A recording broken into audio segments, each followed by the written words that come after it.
Ladies and gentlemen, technology has revolutionized language learning by providing innovative tools and resources that make studying languages more accessible, interactive, and efficient. Language learning apps, online courses, and interactive platforms have made it easier for learners to practice and improve their skill at any time and place. Social media and online language communities also play an essential role by connecting learners worldwide with native speakers, fostering language exchange and cultural understanding. Well, ladies and gentlemen, before we go to the main program today, we would like to express our deep gratitude to our distinguished guests, Dr. Phil Kurotul Uyun, FPSB and SE Psycholog, the Dean of Faculty of Psychology and Socio-Cultural Sciences, Universitas Islam Indonesia. Nizamuddin Sadiq is SPD M.Hum PhD, Vice Dean of Faculty of Psychology and Socio-Cultural Sciences, Universitas Islam Indonesia. Puji Rahayu SPD MLST PhD, Head of English Language Education Department, Universitas Islam Indonesia. Dr. Adam Ansori SSMR, the Conference Chairperson of the 3rd International Conference on Language Teaching, Technology and Culture 2024. And of course, our keynote speakers, Associate Professor Dabal from Monash University, Australia. Associate Professor Linda Tan from Western Sydney University, Australia. And all presenters, ladies and gentlemen, we do appreciate your willingness to join and participate in this conference today. Well, ladies and gentlemen, on behalf of the committee, once again, we'd like to express our sincere gratitude to all of the guests and participants. May God bless and lead us in every effort that we do to get a better future. Well, dear audience, we'd like to start our program today by praying. Hopefully, everything we have planned will run successfully and give us advantages. Well, ladies and gentlemen, moment of silence begin.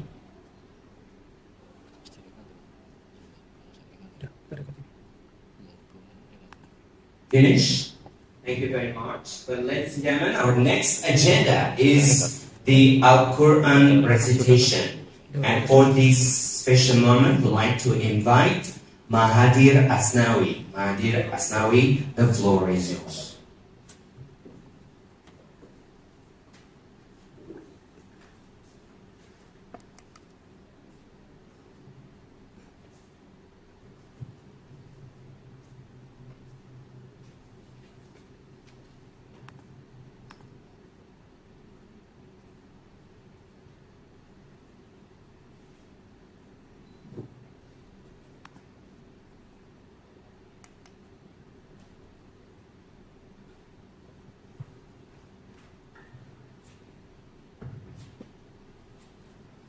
Assalamualaikum warahmatullahi wabarakatuh.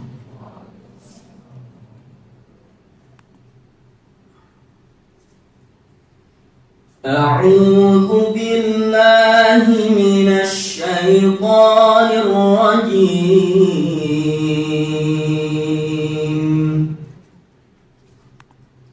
Bismillahirrahmanirrahim.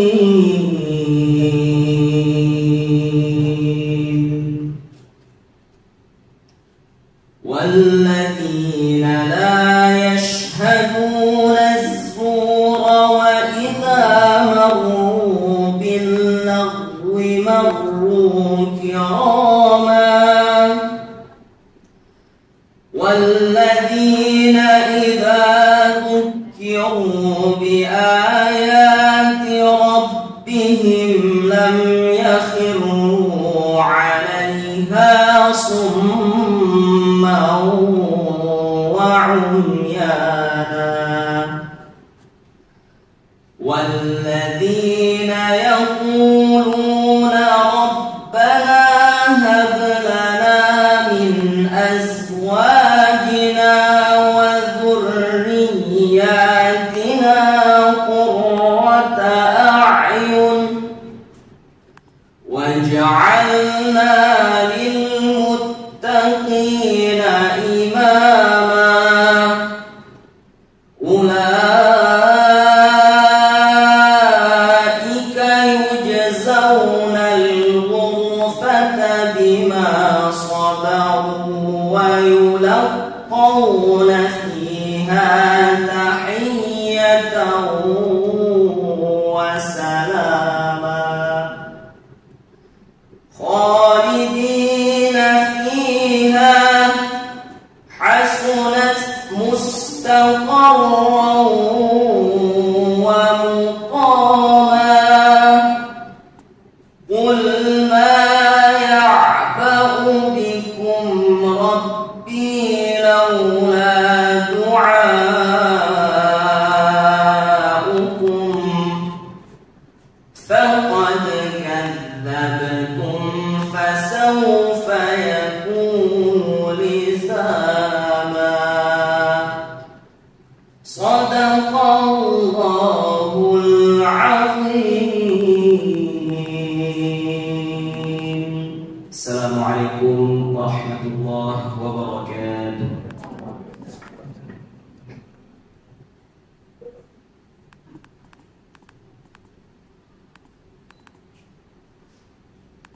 Thank you very much to Mahathir Asnawi for the Al-Quran recitation. Well, ladies and gentlemen, the next program is singing Indonesia Raya National Anthem and will be continued by Pakistan Indonesia hymn. To all of the guests and participants, we kindly ask all of you to stand up and sing together. For this event, please welcome our conductor, Arsha Shalmedia Larasumuna.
please be seated, and thank you, Asa Media Lara Sumuna. Well, dear audience, now is the time for our next agenda, which are some speeches. The first speech will be delivered by the chairperson of the third International Conference on Language Teaching, Technology and Culture 2024, Dr. Adam Asori, SSMA. The floor is yours. Assalamualaikum warahmatullahi wabarakatuh. Okay, good morning everyone. To the Honorable the Dean of this faculty, Dr. Kegiatan, Vice Dean, Pak Nizamuddin Sadiq, PhD, to the Head of English Education Department, Bu Puji, PhD, our plenary speakers, Associate Professor Dat Bao, Associate Professor Bin Detan, Prof. So in Korea, and also my colleague, Dr. Rizky Arani, and also all presenters, audience for the icoltec conference, and also to the invited guests from teachers all around Jakarta, and also students from Thailand also. Okay, it is a privilege to welcome all of you to the third icoltec 2024 at Universitas Islam Indonesia in Yogyakarta. Today, we come together as educators, linguists, researchers, and advocates, united by a mission that extends far beyond the classroom to foster transformative language learning that empowers, connects, and enriches lives. Thank you for being here, bringing your passion, your ideas, and also your commitment to this essential work. As we know, language is far more than words on a page or vocabulary memorized for a test. Language is the medium through which we understand the world, express our ideas, and connect with one another. It is the gateway to empathy, cultural awareness, and collaboration across borders. In a world that is increasingly interconnected yet often divided, the role of language teaching has never been more important or more transformative. The importance of our work goes well beyond teaching grammar and syntax. Transformative language teaching means inspiring students to see language as a bridge to new perspectives, diverse cultures, and global conversations. It's about preparing students not only to communicate, but to engage meaningfully and respectfully. When we teach language, we are not only teaching words, we are teaching students to be global citizens, to think critically, and to understand others deeply. Today's conference is an opportunity to explore how we can elevate our teaching practices to meet these goals. We'll engage with innovative methods, hear about impactful research, and also discuss the latest tools and technologies designed to enhance learning and make language instruction more dynamic, inclusive, and relevant. But above all, we are here to ask, how can we make language learning transformative for each and every student? As we gather over the coming days, let's embrace this chance to reflect and to connect with each other. I encourage you to share your experiences, exchange ideas, and also seek new collaborations. Together, we can build a community of educators who are committed to transformative teaching. Educators who are not only teaching language, but also inspiring students to use language as a tool for a positive change. And before I end my speech, let me express my gratitude to the member of the committee for their hard work and investing their time in preparing and making this conference happen.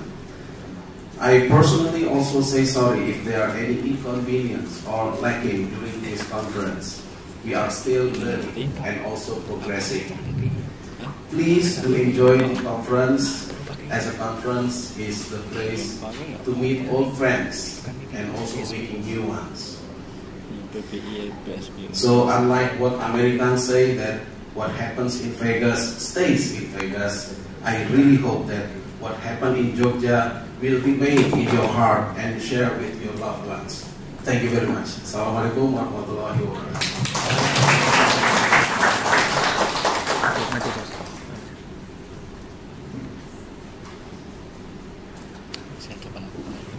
Thank you very much, Bapak Dr. Adam Ansori, SSMA, the chairperson of the 3rd International Conference on Language Teaching, Technology and Culture 2024. Well, ladies and gentlemen, our next speech will be delivered by the Dean of Faculty of Psychology and Social Cultural Sciences, Universitas Islam Indonesia, to give the speech and officially open this conference. For this special opportunity, we would like to invite Dr. Phil Rokul Uyun, FPSB, and SE Psycholog. Time is yours.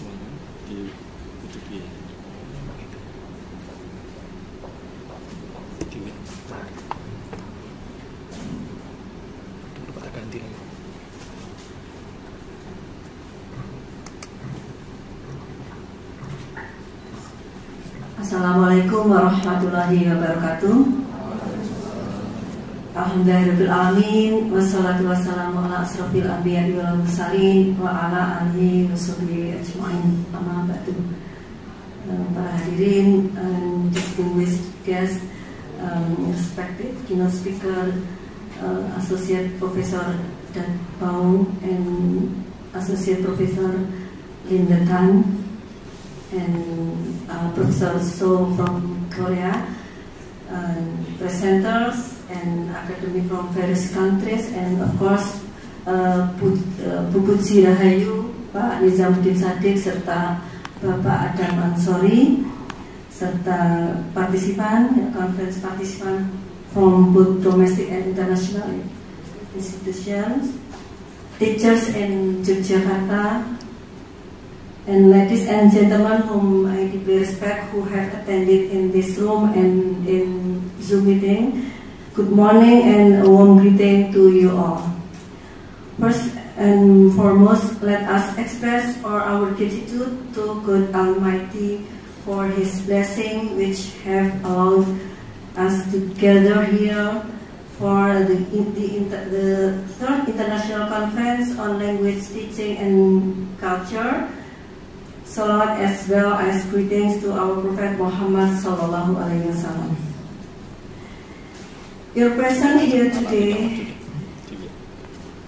as committee, as colleges, as speakers, as presenter and participant, is a honor for us at the English Education Department, Faculty of Psychology and Social Cultural Sciences, Universitas Islam Indonesia. I welcome you all to the 3rd International Conference on Language Teaching and Social Cultural, November 2024. Ladies and gentlemen, we hope that this conference will inspire new insights and innovations that contribute to the advancement of language education and cross-cultural understanding. May this event spark new collaborations and open up further opportunities for academic and practical growth. On behalf of our faculty, I would like to extend my deepest appreciation to all those who have worked hard to organize this event, and to each of you for your dedication and enthusiasm. May this conference be insightful, fruitful, and transformative for all of us. May I appreciation for all the speakers, Associate Professor Dan Pau, lecturers from School of Education, Culture, and Society from Monash University. Thank you for to be here today.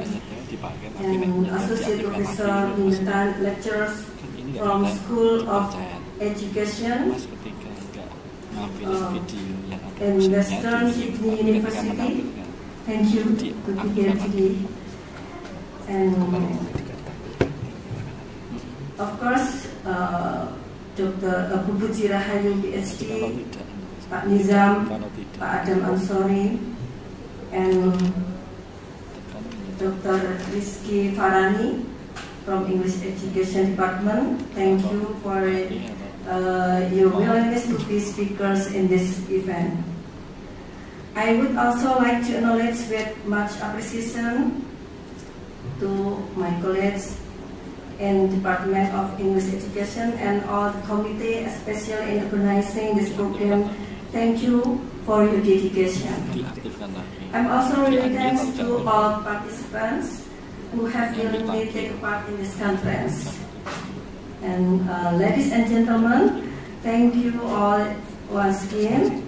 Welcome to the third International Conference on Language Teaching and Cultural. Praise only to Allah, because all things are not possible without Him. On this occasion, I apologize for all shortcomings. May Allah grant you the best health. I hope everyone is healthy and happy. May Allah bless you all. Wassalamualaikum warahmatullahi wabarakatuh.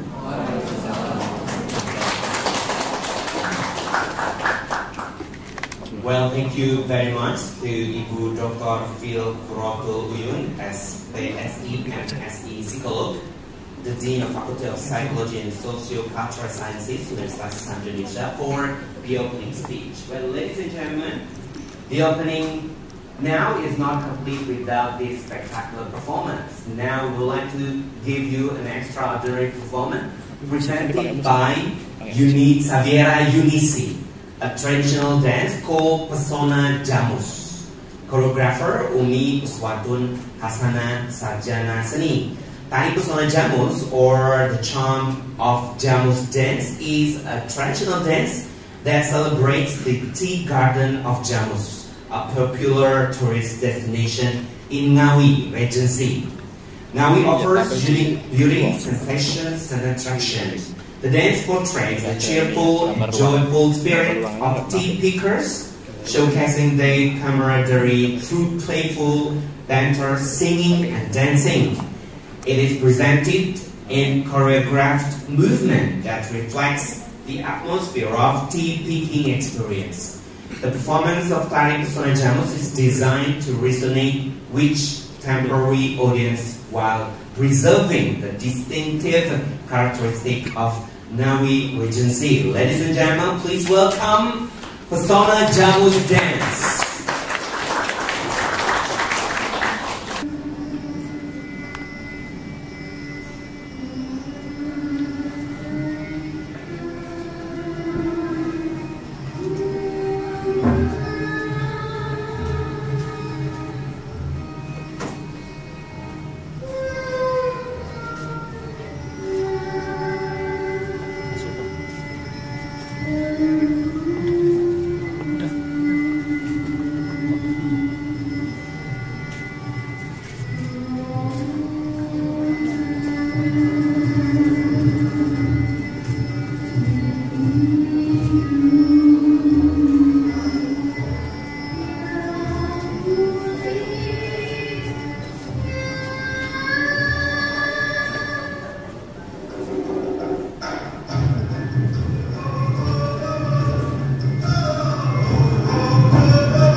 Okay, well, once again, everybody, could you please give big all around applause for pbi.uii. Well, now is the time for a photo session. So we'd like to invite our dean, vice dean, and also the head of English Language Education Department, and also our keynote speaker. Could you please come forward? We'd like to take pictures together. And ladies and gentlemen, there will be two times of photo session. The first, the keynote speaker will face to the audience first. Okay.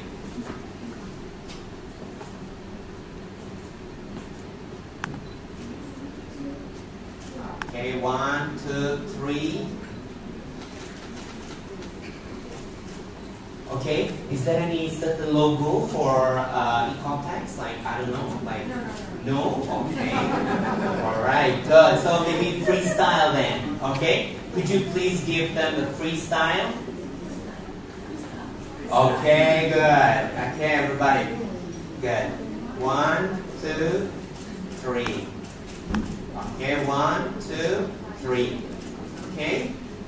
All right. So now we would like to ask Bapak Ibu to stand here facing the stage, because the camera will take the picture from the front. And everybody, could you please stand up? So we're going to take picture together.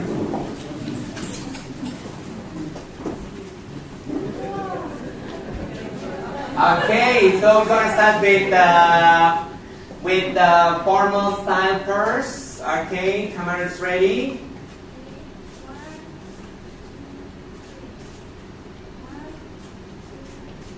Okay, wait, I think once again, excuse me, ladies and gentlemen, could you please get close behind the speakers and speakers so everybody can be visible clearly. Okay, could you please? Yeah, okay.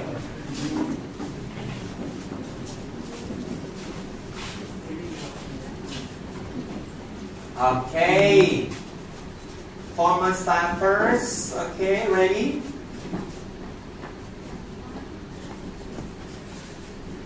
Okay, I think the freestyle now. Okay, good. Yeah, well, everybody, could you please give the photographer a freestyle? 1, 2, 3. Okay, 1, 2, 3. 1, 2, 3. Okay, is enough? All right, thank you so much. Could you please be seated?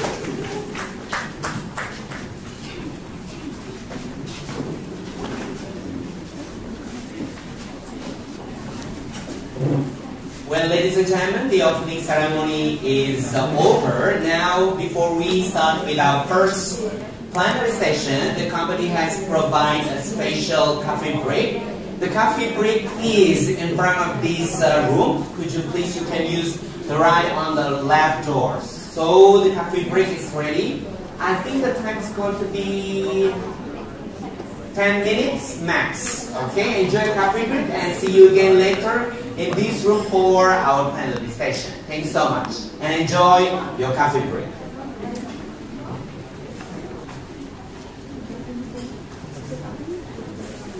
Well, ladies and gentlemen, welcome back to our conference room, and now we are about to start our first plenary session. Well, for this morning we would like to have two plenary sessions. The first plenary session will be with the Associate Professor Dat Bao, Lecturer, School of Education, Culture and Society from Monash University. And then for this plenary session, we would like to have the moderator, Dr. Ista Maharsi, SS, and Hum from Universitas Islam Indonesia.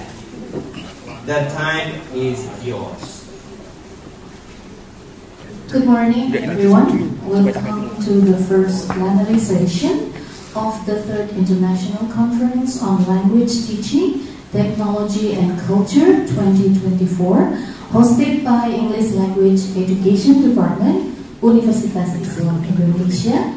We are grateful and thrilled to have such a diverse groups of professionals, scholars, and educators gathering here to explore new insights and advancements in technology and diversity for transformative language teaching in the digital era.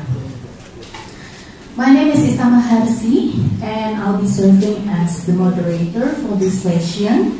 And today, we are so honored to have Dr. Dat Bao, who will be delivering a captivating keynote speech on the multiple meanings of silence across culture.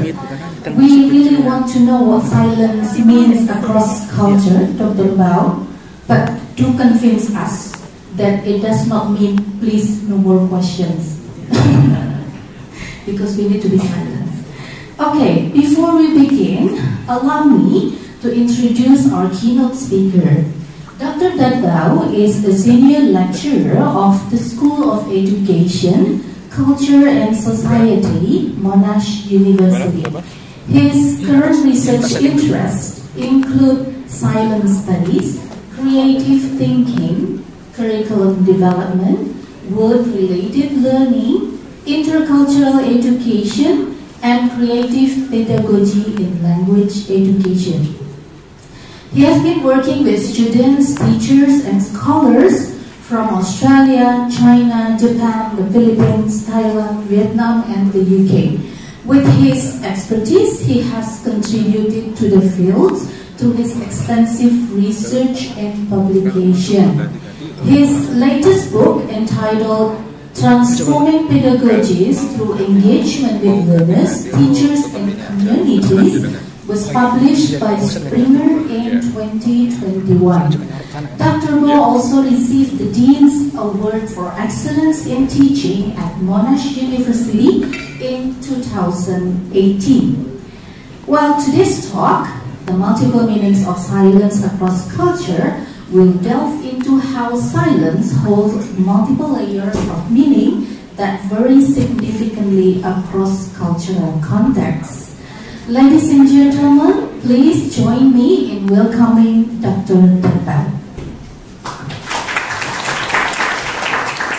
So much, thank you. Please allow me to stand up. Maybe I feel more comfortable in this position. I will not say good morning because the morning in Jogja is already very good. I will just say lovely to meet you all. As you can see on the screen, I will be talking about silence filled with meaning. Silence study is a very relatively new area in language education. So today I will share with you some research related to this area.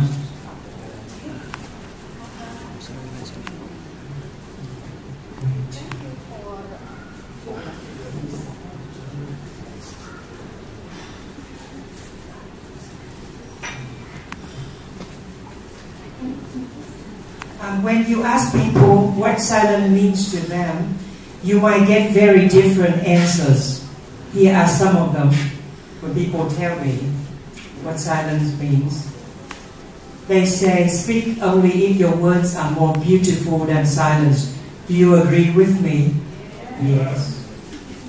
And I hope you will agree with the next one too. Many people told me, when silence between two people feels comfortable, you know you have found true love. Do you agree? So if you sit next to your husband and wife and you say nothing and you don't feel tired, that's love, yeah? Unfortunately, today I will not be talking about love. I will be talking about education. So bear with me, it's going to be boring. Yeah. I studied silence when I was a student. I wrote my thesis about silence in England. And then over the years, I thought I will say goodbye to this topic. You know, you and I know very well, sometimes when we work on the thesis long time, we become tired and we get sick of the topic. After we finish our thesis, we almost say bye-bye and we want to do something else. It's like food, yeah? Eating the same thing every day. Do you like it? Maybe not, yeah. But for some reason, my destiny is entwined with silence. After I said goodbye to my topic didn't want to say goodbye to me. It follows me, and I will explain to you. When I go to conferences in different countries, one of the first questions people ask me is, why do you study silence? Why?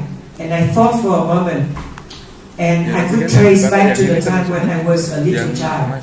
So I will tell you my story. Yeah?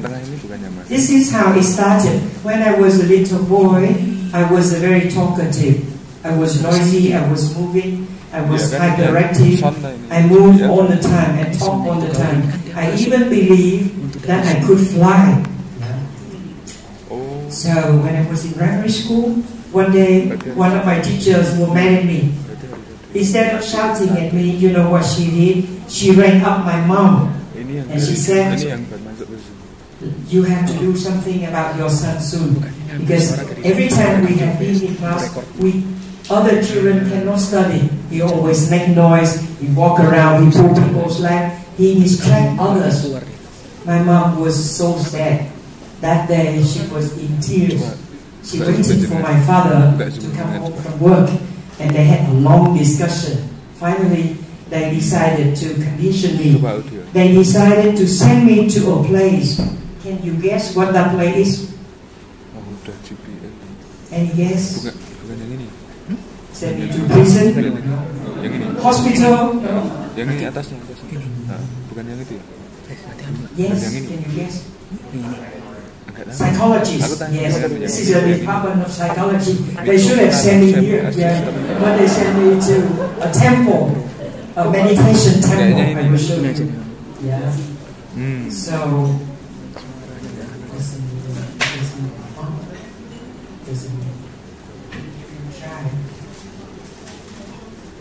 Mudah kan? Kayak apa ya, kayak patah-patah ya.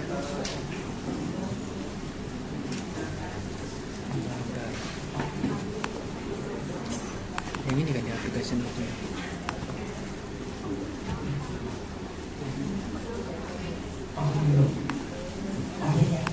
Start working again. Jadi nanti nggak ada yang suaranya di Zoom nggak kuat. Suaranya yang di Zoom nggak kuat. So this is a meditation temple, Zen temple. When I started to learn to be silent, yeah, and it was very difficult. Can you imagine, from a person who was always talking and moving, I was asked to shut up, sit there still, doing nothing. Many children fell back. They had to go home. They cried. They got angry. But I stayed. So twice a week, I went to this temple to practice silence. And many people left except me, yeah, and a few classmates. So after 2 years, I changed completely. I became a very quiet child. When I went to university, I was enrolled in an English course, and my teacher was very angry because when every other classmate talked and participated in conversation, I didn't. I was too quiet, and my lecturer was angry. One day, she was pointing her finger at me. This is how I look at that time. Although I look obedient and quiet, inside me I was angry all the time. So I look angry. Yeah, my mouth always. Yeah. And so my teacher, in my hand, I was talking like this. Yeah, never quiet inside. There's a voice inside me shouting. So my teacher, university teacher, she was pointing her finger at me one day and said, "Now you better open that little mouth of yours and speak. Otherwise, I will make sure you will never graduate." So I tried so hard. Can you imagine? From a person who is now prone to silence, I was forced to open my mouth and talk and talk. So I started a journey going back, and I felt very comfortable. That time, every word the teacher said to me was like weapon, piercing through my heart. It was very scary because if I didn't talk, she will fail me. So can you imagine? Words can be like weapon attacking. But I graduated from a university in Thailand. That was Assumption University, where I also started my first job as an English teacher.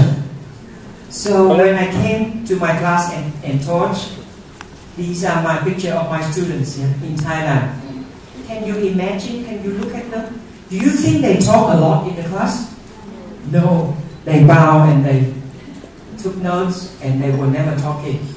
And I was scared because in my bachelor degree courses, I was advised to engage students through verbal participation. But here I was confronted by a barrier where I talk and students keep silent. And I ask them to talk, they refuse. So at that time, I thought about myself too. I thought my life, since the time I grew up until I became a young teacher, it was very difficult. Talkative, I was forced to be quiet. Quiet, I was forced to be talkative. Now talkative, I was confronted by silence again. And so there's a lot of pressure. I went through crisis. Have you ever gone through any crisis in your life? You want one thing, but you have to do another. Like you want to be home sleeping now, but You have to listen to me, yeah? So I will share with you this pain. Please stay and listen more. And so the next thing I knew was I tried to make my students talk, but I had to learn more Thai, yeah, because my first language was Vietnamese, my second language was Thai.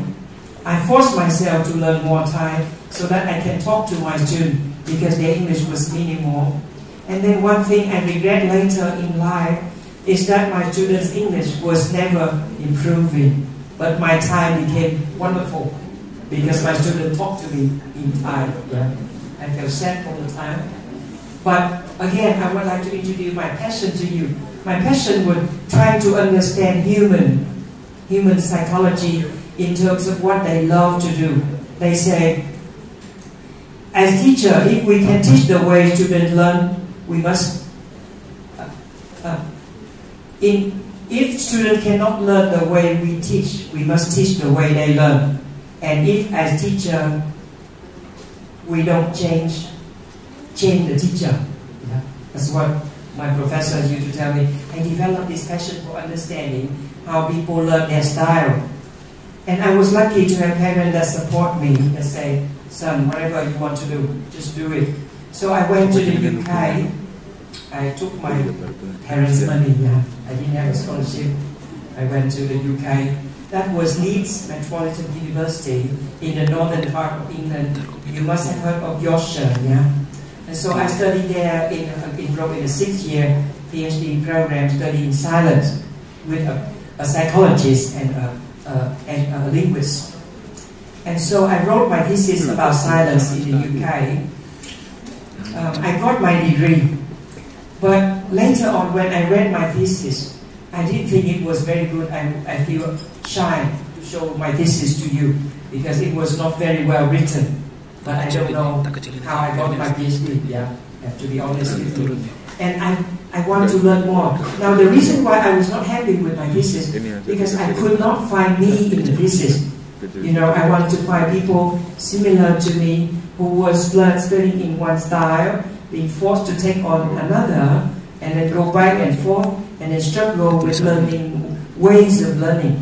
I want to find those people to understand them so that I can teach students based on this empathy. I couldn't find anyone.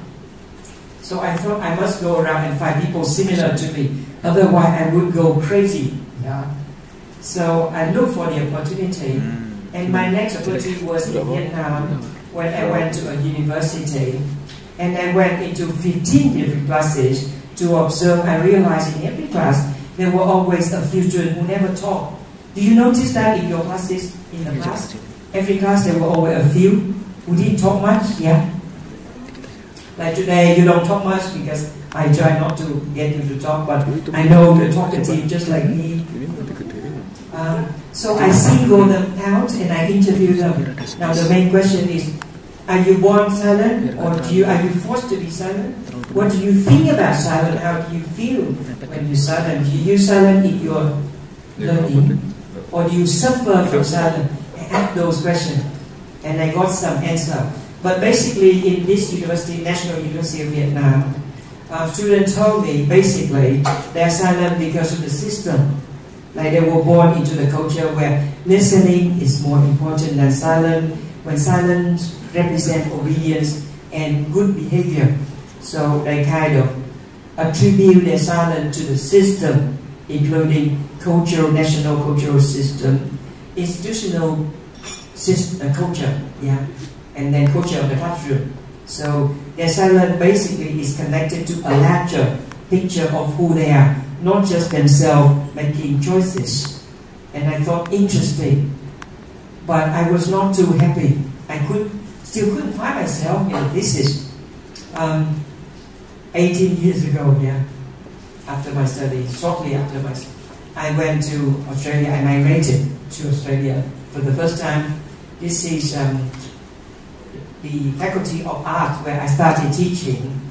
And then I noticed, because when you read about silence or talk about silence to people, they say Asian people are more quiet, maybe Indonesian people are more quiet than American people. Yeah, basically, they try to explain silence from a psychological and social-cultural angle to explain silence. So more silence are imported from the East than from the West. I thought so because many articles said this. But when I went to Australia and taught, I realized in every classes that I taught, most of my students were Anglo-white Australian students. And I noticed that in every class, there were always a few students who were not talking. And so I thought to myself, I would have been told Western students are very talkative, but here, Western students are very silent. What's wrong with these students? So I invited them out to talk to them. I said, may I interview you? And so I picked out 1 or 2 students from 10 different classes. And so to make a long story short, I will introduce to you some ideas from the students, what they said about silence. So these are findings. They said someone who is talkative in their mother tongue can become silent in another language. So when you switch to different languages, you switch to different modes. Yeah, that's one thing. Maybe depending on your feeling, depending on your proficiency. Yeah. And they also said silence is affected by many things. Silence is not a self-decision. Silence can be affected by many things happening in the classroom, such as the dynamics, like the culture of the class, the relationship between students and others, personality or mood of the day. Maybe rainy days, you become quiet. Maybe hot day, you're talkative. You release deep, yeah. The content of the lesson, if it's inspiring, it triggers your interest a bit more. And then the receptivity of the teacher. If the teacher welcome your speech and smile and make good comments, happy with your contribution, you talk more. Also the inspiration of the content and the challenge sometimes. If the lesson is too easy, you don't want to talk. If the lesson is too difficult, you don't want to talk either. So the degree of challenge has to be moderate. And I think this range of factors are highly complex. So for the first time, I was exposed to the idea of silence being so rich. And so I thought I must study more about silence in order to understand it. So far, I've looked at silence in English culture, in Vietnamese culture, in Australian culture, and I thought to myself, does culture matter? Does it mean every culture you go to, you discover a new way of being silent? Is that the case? So my curiosity pushed me forward, and I kept going and going. At that time, I was reading into the Analect of Confucius. And in the West, many articles wrote about the Analect. They say Confucius promotes silence over speech. According to Confucius, silence is deeper than speech. Confucius-based culture believe more in silence. That's what Western scholars wrote in their discussion of speech and silence. I had the help of Chinese professors in China to read the Analect and make analysis again. And we discovered something that the West did not know. Confucius did not promote silence over speech. This is what Confucius actually said. But we need to read between the lines to understand this. Confucius said that if you don't know enough, wait. That waiting moment is silence. After that, you learn enough. You learn more, you have more authority. Your words will carry weight. Then when you begin to speak, it has value. But if you start without knowledge, your words are meaningless. So silence first when you don't know enough, and then talk. That's what Confucius said. And I had articles written by my colleagues to prove that. Yeah. So these are ideas related to what I just said. I'll just move on. So don't worry about reading this. Now these are 3 very important and interesting articles from my colleague who helped me read Confucius writings. And they turn the picture around about what silence means. Yeah. This is something that the West has to learn. Yeah. And then my next thought, because I thought if I go to another culture and study silence, I will discover new things. I'm curious. Yeah. Oh, this one doesn't move. Okay. My next step. Can you guess what country this is? Japan. Yeah. So I went to Japan. I went to different high schools in Japan and I conducted a survey of students to ask them how they feel about silence and use silence. They could not understand my question because most of the time in high school in Japan, students didn't talk much. So I failed this project and I repeated the project on university students, and I learned this interesting thing from Japanese students. I will present the finding to you very briefly. In my data, they said every individual has a dual responsibility toward their own learning and toward the learning of others. Silence is not for oneself to learn, but silence is to leave space for others to learn too. If you keep talking, no one can learn with you. You have to have a balance between the two. That's one thing. Another finding coming out was, I asked Japanese students, when you're not sure whether you should talk or keep silent, do you talk or do you keep silent? They said, I keep silent. I asked why? They said, because talk hurts. At the moment, I'm conducting the similar project in Hyderabad, India, and they asked Indian students the same question. They said, when you're not sure whether you should talk or silent, keep silent. You talk or keep silent? They say, I talk. I said, why? They said, because silence hurts. So I realized silence means very different thing in different culture, but for Japanese students, to listen is to make connection. Yeah. And silence allows you to talk inside you. I'm sure you and I know this very well when you pray. Yeah. You're having a conversation with the above. My next dog, can you guess what country? China. Yeah. So it's Wuhan City. Yeah. In China, where I conducted a survey on 120 students and I interviewed 10 students, and I learned something so amazing. Instead of answering my question, what the silence means, the student said, I will tell you a story. I said, why you tell me a story? They said, wait, listen to us. So here I tell you the story first, and I leave you to guess what the story means. Okay, so here we go. Once upon a time, there was a flea trapped in a bottle. Every day the flea tried so hard to get out, but it couldn't. Do you know why? Why couldn't the flea get out? Because the bottle has a cap on top of it, yeah, like prison. But then one day, the cap was removed. However, the flea continued to stay in the bottle. Why? Any thoughts? Afraid? Tired? Lazy? Stupid? The main thing is it got so used to the bottle. Have you heard of story of people in prison? After they stay so long in prison, they get out and they feel sad and bored. Prison is more fun. Yeah. For some reason, we call it the inertia, when you're so used to something. Yeah. Like you're married and you stay with your husband, you don't want to go anywhere because you feel comfortable with your husband. So, I think this thing is oppressive. Oh yeah, because the flea now keep the cap on the bottom in its mind. Can you guess what the story means? How does that relate to learning?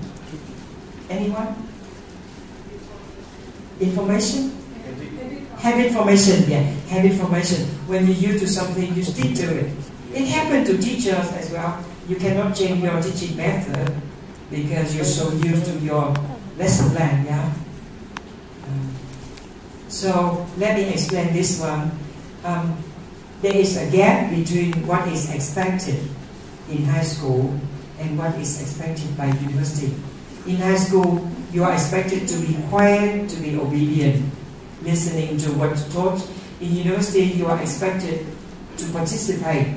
But because your high school study was so long that your habit was frozen, you don't want to change anymore.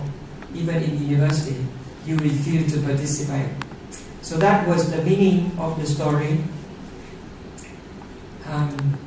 Do you think I stopped researching about silence here? Do you think that's the end of my career here? No, I continue to study silence. For some reason, let me try.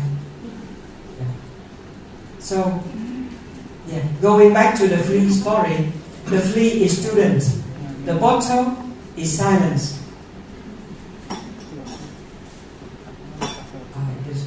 The bottle is silent, and the cap represents expectation towards silence, obedience. And one day the expectation changed. The institute doesn't expect you to be silent anymore. Maybe when I do this, you click, because it will continue to move. So this is, Other students develop the reluctance to break silence, as you know. Can you get what country this is? Korea. You're right, very good. My next study was Korean silence. And to make a long story short, I will show you some of the key findings from this project.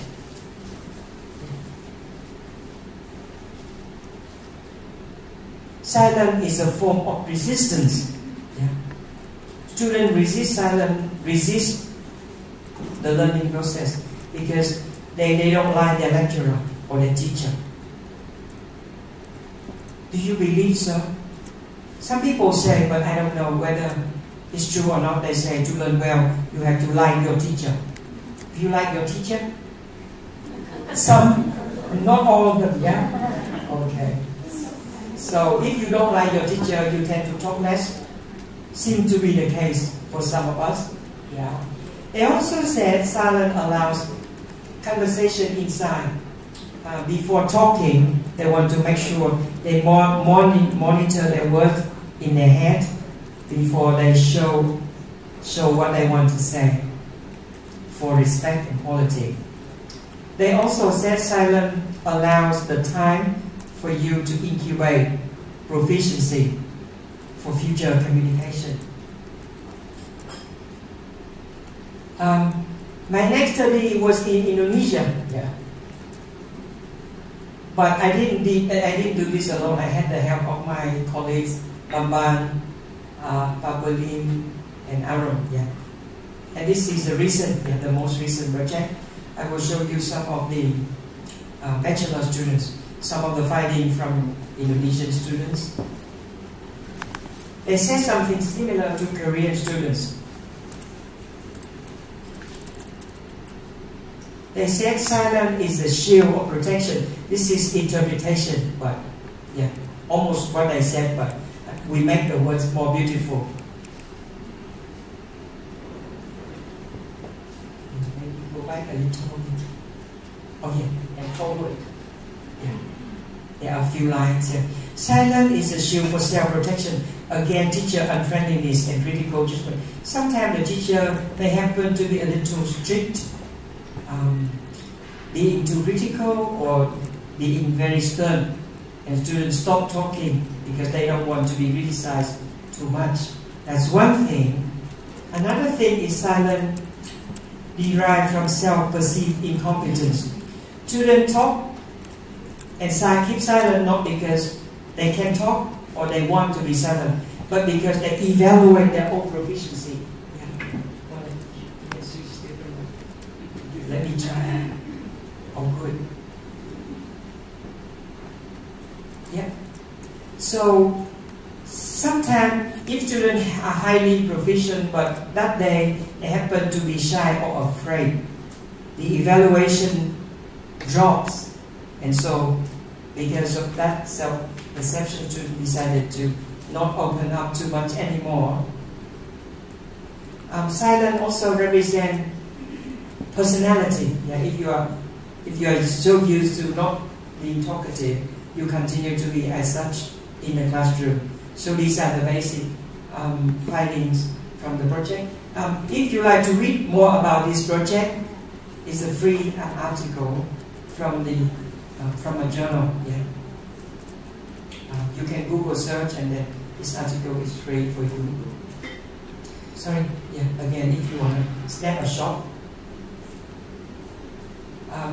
And then I conducted another study in Australia among Asian students in Australia, because sometimes silence may be different when you are in the country and when you are outside of the country. Suppose you're in Indonesia, you talk less, but many of my Indonesian students moving to Australia, they talk more because of the situation, because of the expectation, and because of the influence of classmates.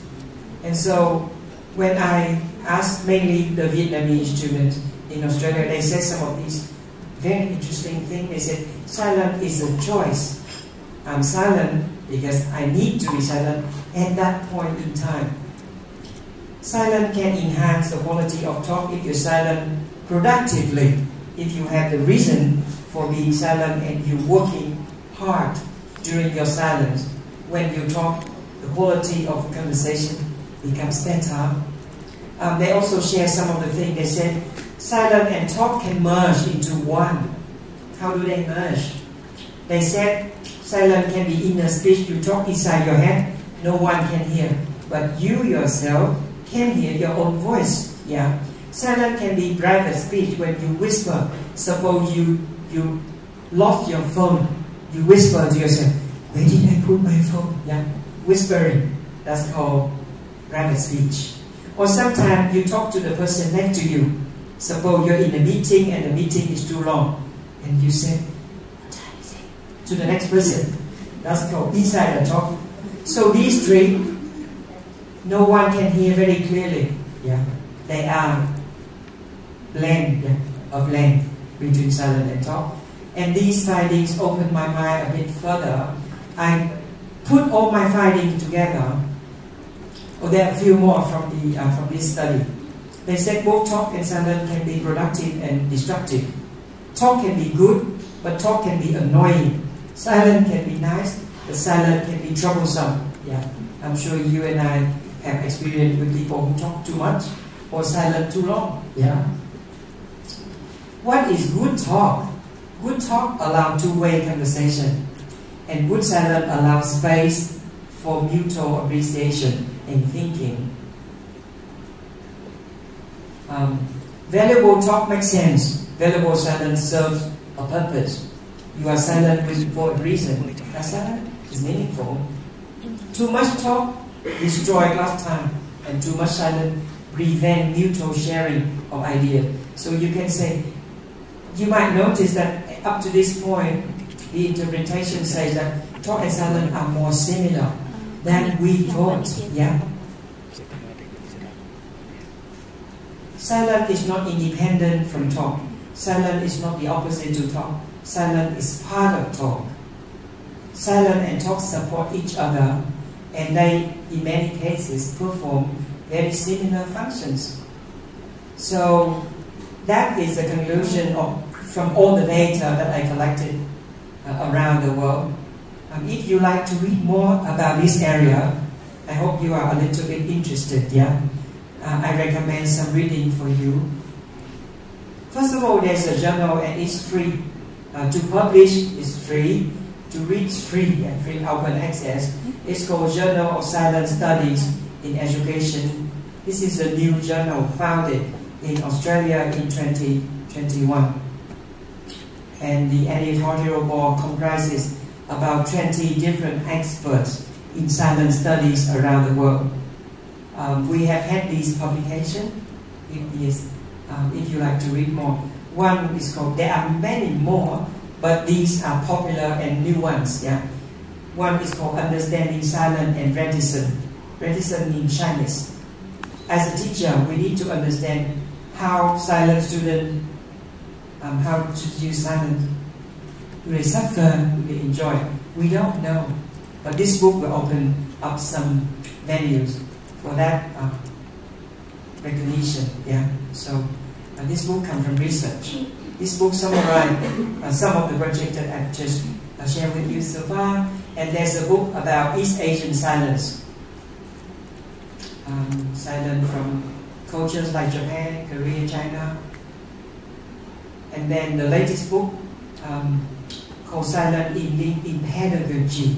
So far what I share with you, silent in learning, silent among students. But silent could happen among teachers. This book is based on research, and through research many students said, my teacher talk too much, I'm so tired. Yeah. I wish my teacher sometimes keep quiet for me to learn. When a question is too hard, or when the material too challenging, the teacher should sit down and rest, because we need to think. Yeah. So this book is about those moments, and how we use those moments, and to build pedagogy into silence, or the opposite, use silence into pedagogy. This is the end of the discussion, but I take a few more minutes to share with you some interesting story about silence beyond, because we are in the Department of Faculty of Psychology. Yeah. So silence is not just DSO or EOT. Yeah. Silence allows psychology knowledge to enter into language education. We can't understand silence based on language education theories. We need psychology. So this is a movie that I watched recently. It's very interesting. It's called Duty and Shame. Sometimes we are torn between two factors. Yeah, like you want to stay home, but you have to come to work. Sometimes you want to eat, but you have to suffer from not eating. Yeah. You want a nice shape. Yeah. So life is like that. Sometimes we're torn. So this movie is a lot about tension. Tension between family and the public. There's a detector. This detector is from Japan. His name is Kenzo. He was invited by British police, to come to England to find out activities among the Japanese underground criminals in England, based on true stories. Yeah, they're called Yakuza. In Japan, the gangsters are called Yakuza. But some of them migrated to England, and they continue to become gangsters. And they speak only Japanese most of the time. And so British police found very difficult to deal with them. They had to invite someone from Japan. And so Kenzo is a detective, imported. And he was working with this lady who is a detective from the British Police Department called Sarah. The story is very interesting, and you can watch on Netflix. But what I want to highlight here is there was a small scene in the movie where Kenzo and Sarah met for the first time. They sat down together in a cafe and had conversation. And then they exchanged information about family, like how many children do you have, where do you take them to, and so on. After a short time, they ran out of things to say. Yeah. So Sarah started asking Kenzo. She said, "Do you have any scars?" Kenzo answered, "I've got one on my arm, but why do you want to know?" Sarah then answered, "I'm not sure why. I just feel the need to fill up the silence between us. You know, Western people cannot stop talking now." And so Kenzo found that very interesting. He asked, "Why are you not comfortable with silence?" Sarah didn't have an answer. And so Kenzo suggested, she said, "How about we do this together? You and I just sit here, not talking, for as long as we like, and you will see how you feel." So Sarah agreed. So they sat there. The conversation paused. They both keep silent. After about 15 seconds, Sarah couldn't take it any longer. She said, "Enough, let's talk."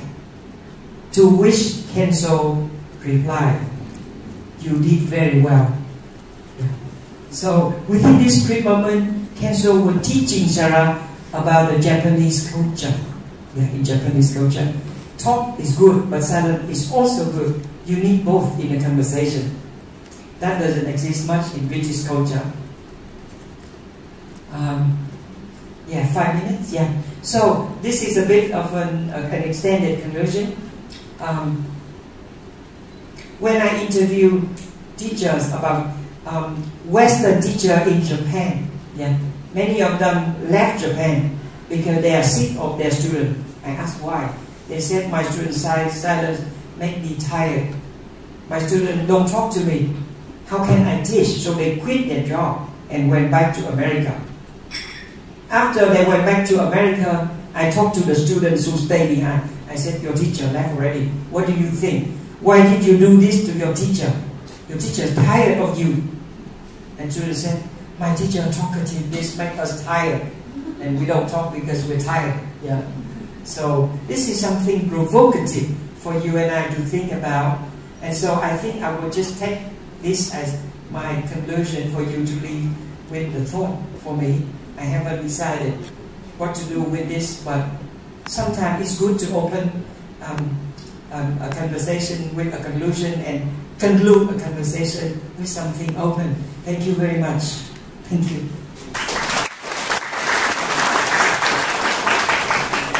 Okay, so that's very interesting. We talk about silence, but please don't be silent for this question and answer session. Okay, so we still have more or less 13 minutes for the question and answer session. If you have questions, could you please raise your hand, mention your name and institution, and make your questions clear and concise. Probably we can also have one from the online later. Okay, I think we have one here and one there, over there. Okay, 2 questions first.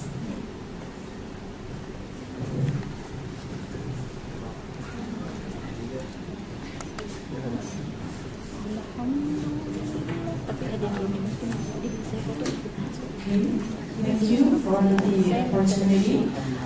Introduce myself first. So my name is Auditorium. I'm an English teacher from Kulon Progo district in Western Yogyakarta. And it's a very interesting topic, Professor. It's a big honor for me to listen to your explanation. And I'm also interested with this silent study. And I think I'm going to continue reading your journal or your study. Thank you for sharing the titles also. And this is my question. Maybe I'd like to relate your explanation into the very popular issue that we are having as a teacher. It is about the critical thinking. So could you please maybe share some examples of strategies for us as a teacher that can integrate this silence into our classroom activity to maybe improve our students' learning and critical thinking? Thank you. That's my question. Thank you very much, Utami. That's a very good question. You give me opportunity to share with you a bit more about silence strategy. Yeah, silence is related to critical thinking in the sense that we use the silent space to promote more effort for cognitive activity. If you like to use silence to promote critical thinking, for every activity that you design, divide your activity into 4 steps. Yeah. The first step is you must have a reason, and you need to write this down, because if you don't write down, it's very hard to control. You can manage talk easily because you listen to people, you respond quickly. There's something for you to use as material. But if your students are silent, there's nothing there. They just look at you, you just look at them. Very difficult. So when you design a task, write down these 4 things for me. Number 1, there must be a reason for the task to involve silence. I give you an example. Cognitive demand. Cognitive demand means the task requires a lot of brain work. You need to think. Cognitively undemanding tasks are fluency tasks. For example, If in an English classroom you ask students, what's your name? That's not cognitively demanded. When you ask what's your name, there's no need to pause for thinking. Like, what's your name? And you think, what's my name? Oh, let me ask my mom. No, you never do that, yeah? It's funny, yeah? Or, what car do you drive? What car do I drive? I never look at my car, yeah? So, you don't need silence, yeah? But if you say, what is your strategy to build a campaign for preserving nature? You cannot say, okay, I have 3 ideas. You cannot. You really need time. So first of all, when you design a task for critical thinking, you must have a clear reason why this task involves some silence. Yeah, that's one thing. And write down the reason. Step number 2, you must know, you must have instruction. You write down instruction. What do you tell students? For example, for the first 2 minutes, I want you to talk. For the second, for the next 5 minutes, I want you to keep silent. And you do this and this, yeah. So you give clear instruction. Because you don't ask students to be silent throughout the whole activity. The activity may have 10 minutes, so you have to divide that 10 minutes into little stages. Yeah. So create instruction. Number 3, make sure you monitor the process of silence. When your students are silent, you don't just go out and play with your phone. You must stay. You must walk around and look and see what students do. Because depending on what you are asking students to do, when they're silent, they may be reading, they may be searching for material, they may be whispering to themselves, they may be taking note. You must observe what they do according to the instruction. So monitor the silence when they are silent. Make sure they are silent for work and not for rest. And they're silent for productivity. Yeah? Make sure you know what's going on, because when you say silent for 10 minutes, you go out. Some work, some don't. Yeah? You must maintain discipline. And the last stage of that silent task is to come back and ask for output. Silent for critical thinking must have an output. You cannot say, you silent and you learn. Okay, silent enough, learn enough, bye-bye. You cannot do this, yeah? You have to say, okay, I have allowed you to be silent. This is valuable time. You're silent enough now. What is the outcome? So they can show you maybe some writing, maybe some resource, maybe some ideas, maybe some sharing. There must be an outcome. So when designing a task, if you make sure your task includes these 4 steps, you allow and promote critical thinking. I hope I answered your question. Thank you. Good question. Thank you so much for the explanation, and thank you for the questions, Ms. Octavina. Okay. Now I would like to invite the second questions from Mas. All right. Okay, thank you so much for the opportunity, and it's a chance, such a good presentations, Professor Denpau, and it's an honor to meet you in person. So my name is Auditorium pertama. My student call me Mr. Yaya. In Bahasa Indonesia we say Mr. Yes Yes. Yaya means yes, so Mr. Yes Yes. You can call me Mr. Yes Yes. I'm from Yogyakarta State University. And it's a good discussions when we talk about silence. So, as you state in your presentations, silence can be both as a way of learners to internalize the knowledge, and also can be as self-protection when they're afraid to talk, for example. So, I was wondering, how would we, especially for me, I'm also as a novice BPA language instructor, which is Indonesian for foreigners, and could you please give me pedagogical methodologies? How can be silence actually will be beneficial for my teaching? I mean, in some way, we know that, let's say in Indonesia, we have particularly applied Merdeka curriculum, which is freedom curriculum or independent curriculum, when it is asked the learners to learn by themselves. But somehow this kind of type of learning couldn't facilitate them very well. So, for example, in my my BPA class, sometimes I found difficulties when my students be silent for all the time, when my goal for this class is to make them talk very much, like doing conversations very well. So how can we be silent actually facilitate my teaching methodology in BPA class? Thank you so much. Thank you very much for your question. Your question brings me back to the idea of task design again. There's an article, I will answer you very briefly, but I will recommend this article and it's free. You can Google search. It's called Silence, Talk and In-Betweens. Silence, Talk and In-Between. Now this is a research study that I conducted on students from many Asian countries including Mongolia, China, Japan, Korea and others. I asked students similar question as you just asked me. How do I know when your silence is needed? How do I know when your silence is not happy silent? Yeah, that's what I asked them. Because chances are that, suppose you have a class of 20 people and 10 are very silent, they may have 10 different reasons for silence. You cannot say, okay, these students are silent, so I will treat silence in one method. Imagine you are a medical doctor.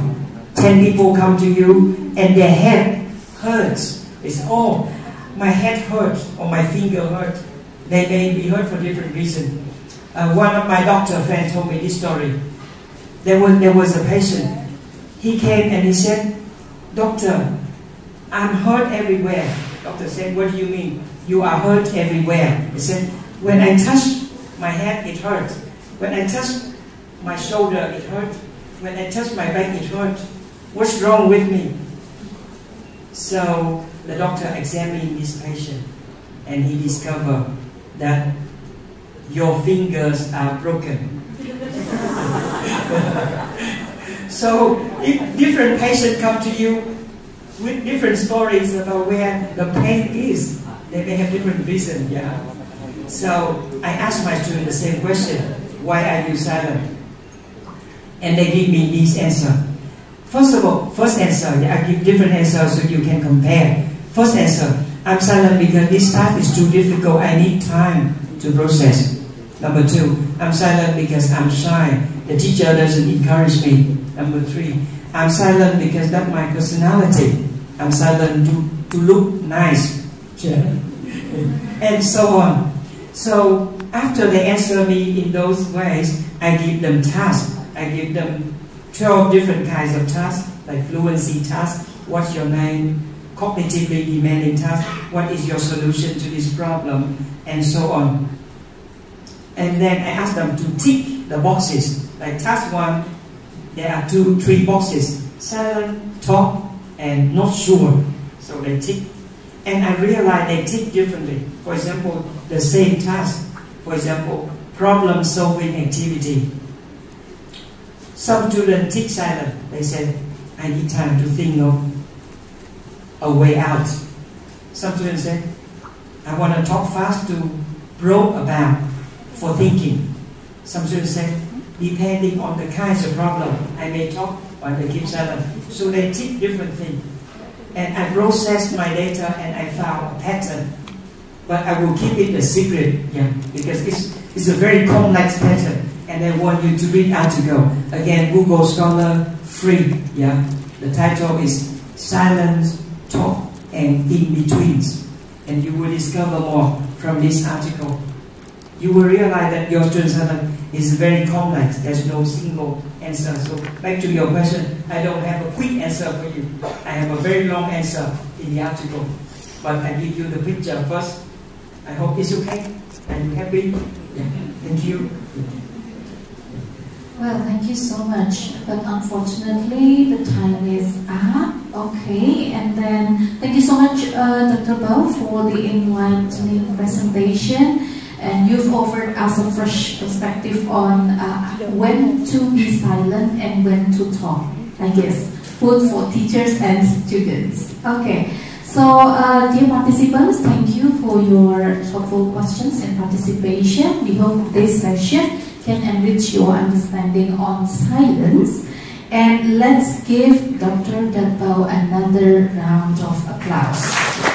Thank you everyone. Enjoy the rest of the icoltec. Assalamualaikum warahmatullahi wabarakatuh. Now we are about to start our second. For this second plenary session, we would like to have Associate Professor Linda Tan from School of Education, Western Sydney University. And then for this plenary, we would like to invite our moderator, Ibu Irma Windy Astuti SSM from Universitas Indonesia. Time is yours. Bismillahirrahmanirrahim. Assalamualaikum warahmatullahi wabarakatuh. Good afternoon. My name is Irma Windy Astuti, and I'm delighted to be moderating this session and be introducing our second plenary speaker. So we will have with us Associate Professor Dr. Linda Tan. Okay, so before we invite her and have another trip in the second session, I would like to read her bio, her impressive bio. So bear with me. So Dr. Linda Tan is an Associate Professor of Digital Literacies and Language Education at Western Sydney University, Australia. Her research centers on innovative pedagogical approaches and the transformative roles of emerging technologies in education. Her expertise is widely recognized through her high quality and widely cited publications, which have earned her an international reputation. So beyond Dr. Tan's research, she is also actively involved in Indonesian teacher education, where she plays a pivotal role in teaching literacy for educators. Also doing a micro-credential program for PBG to university lecturers in teacher education. She is also contributes to the academic community as a member of the editorial review board for the Journal of Adolescence and Adult Literacy, and as associate editor for Pedagogies, an international journal. With her growing prominence both in Australia and globally, Linda has been invited to deliver several keynote addresses at numerous local and international conferences. Okay, that was a very impressive CV.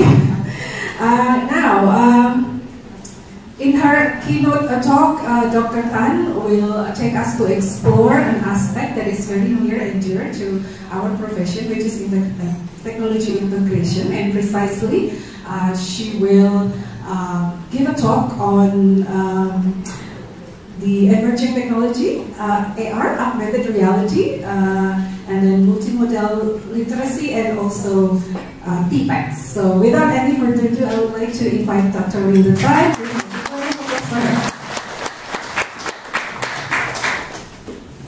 Okay, here's the challenge. Selamat pagi semua. Makasih atas sambutannya. Nama saya Dr. Linda Tan dari Western Sydney University. I got a crash course yesterday. In case I didn't say it right, let me say it in English. Good morning, everybody. Thank you for the warm welcome. Of course, it's an honor for me to be here with all of you. I never say no to Indonesia. Indonesia is almost like a third home in that sense. I grew up in Singapore. Ini kan saya pakai switcher. Nanti saya pindah-pindah di sini. Dan dia agak jauh jadi apa ya? Please bear with me and just let me talk a little bit about my work. I love adventure. So over the years, I have been actively engaging in research projects on emergent technologies in digital literacy practices, because I'm driven to just drive and push the status quo of education by designing pedagogical interventions with teachers. Never do anything without them. And then draw on my research to make recommendations for teacher education.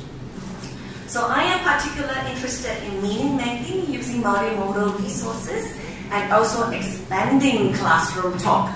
Quite a complete opposite to that. He studies silence, I want to study talk. Okay? To engage students in critical and creative use of multimodal resources to represent their knowledge and also for literacy learning. So you can imagine the research in emergent digital literacy practices is always exciting, and therefore the context that I found myself in is one of constant changes, partly because of the digitization of print and the social practices of reading and writing being redefined all the time. So I can't stay still. So there we go. I should say Siri, next. If you are interested in some of these papers that I have published on augmented reality in primary literacy education, I've got a QR code there. Hopefully it works. So today, one of the projects that I would like to share with you about, I'll talk about in my keynote, of course, is on transforming literacy education as well as teacher education through augmented reality. This topic has gained a lot of attention, both from teachers and academics beyond Australia. So I have published a book, Between Worlds, if you see that slide coming up. You can put back that slide. Between Worlds, Developing Students' Multimodal Literacy Practices with Augmented Reality. So that book was nominated for EPPA, Australian Educational Publishing Award Australia, I think, just a few months after its publication, and is currently used as a national resources for Australian primary school teachers.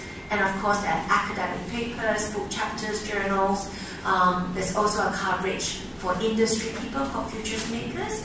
And some of the frameworks that I've developed in the nature of this research has been adopted overseas, particularly by Taiwanese colleagues, and I now have a research project with them to see how augmented reality can be used for foreign language learning. It's not just English, Japanese, Russian, all sorts, German. So that's interesting. So this is an ongoing project. It's a new project actually, and also professional articles that kind of translate research into practice for teachers. So feel free to download, or when you get a slide, or contact me. I'm happy to share all the time. So before I go on,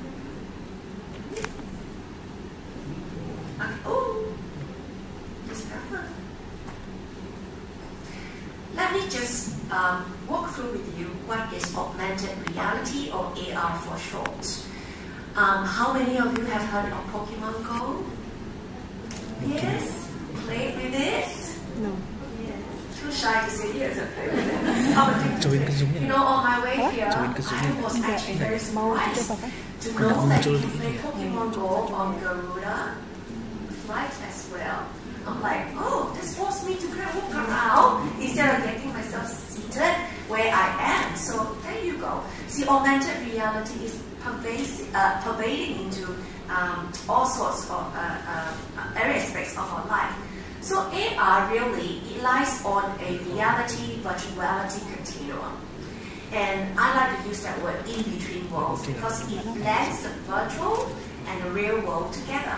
Right? Those of you who have played Pokemon Go, you will know what that means.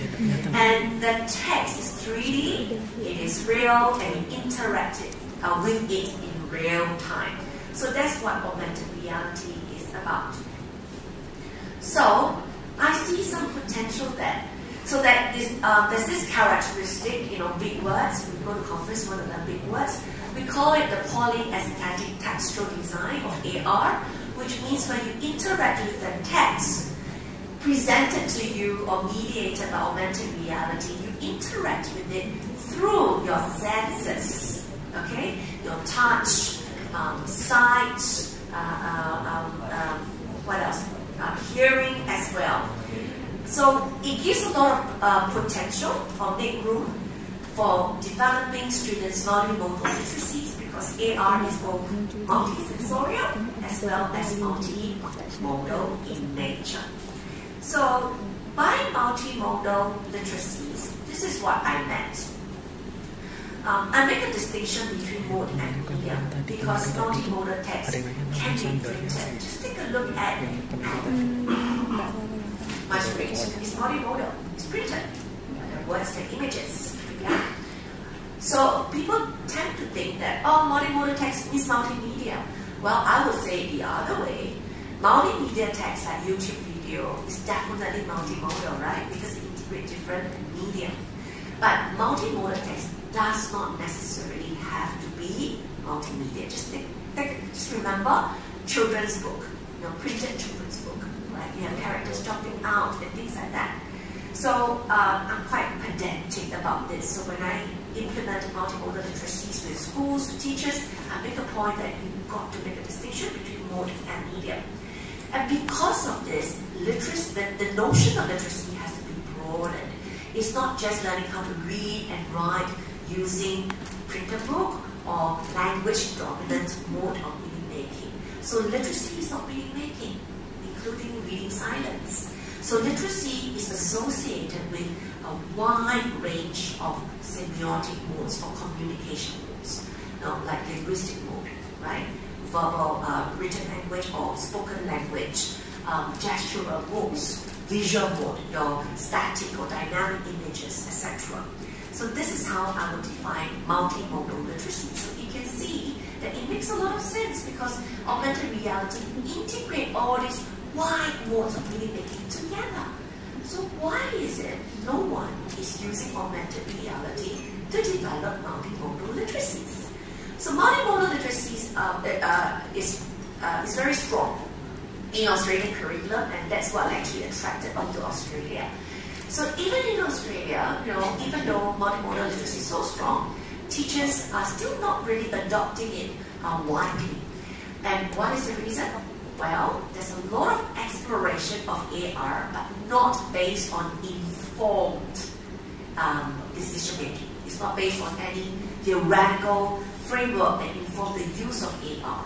Okay, so we do not know what's going on in terms of classroom. We do not have the conceptual framework to help teachers use AR effectively. So there's a lack of classroom research and conceptual framework.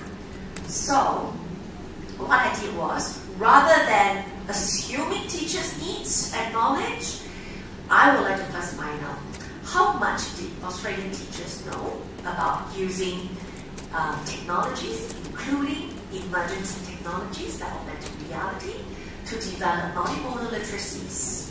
Okay, so I did cluster profiling. Is a statistical technique, and I found out, of course, there are two big groups of teachers, and I use that TPAC framework. For those of you who are not familiar with TPAC, it stands for Technological, Pedagogical, and Content Knowledge. It's a mouthful, so TPAC for short. And that framework didn't come from me, it came from Mishler and Kohler. And their basic argument is for teachers to use technology effectively in all key learning areas, mathematics, geography, English language, whatever. Teachers have to think about how these three domains of knowledge interact. So your technological knowledge, your own content knowledge, and your pedagogical knowledge. Okay? So when the three domains of knowledge integrate, we end up with actually 7 domains of knowledge. And in my survey that I developed and validated, I included one more, which is the beliefs in a new culture of learning. Just like those images that I showed just now, a lot of traditional classroom context is like this. People sit down to listen, people take notes. But new media or a lot of digital literacy practices are showing that our young people are learning informally, and the informal spaces have a lot to tell us and teach us on how to redesign learning environments for formal literacies. So a participatory culture of learning, a newer culture of learning is embraced, is welcomed by our young people, is a way of better engaging them in learning. So I added that component in. So my research team and I found out there are two clusters of teachers. The first group of teachers are less confident. They were less confident about teaching multimodal literacies using technologies, including emergent ones like AR. So first of all, they were less confident because they think they do not know much about technology, especially AR. They heard about it, but that's all, not too much. Okay, they don't have a deep knowledge about AR, so they feel less confident in using it. They're thinking their students too were not ready about it, so the teachers are not ready. Very likely they don't bring into the classroom, so students are also not ready, right? So that's not a surprise. They also think that they lack knowledge about making books because, you know, I mentioned that multimodal literacies means literacy associated with different modes of meaning making, not just through words. So they're not too sure, so how do students make meaning, represent knowledge beyond the written language? So not very confident in this area. And they also suspect, you know, AR probably not relevant at all for teaching language and literacy.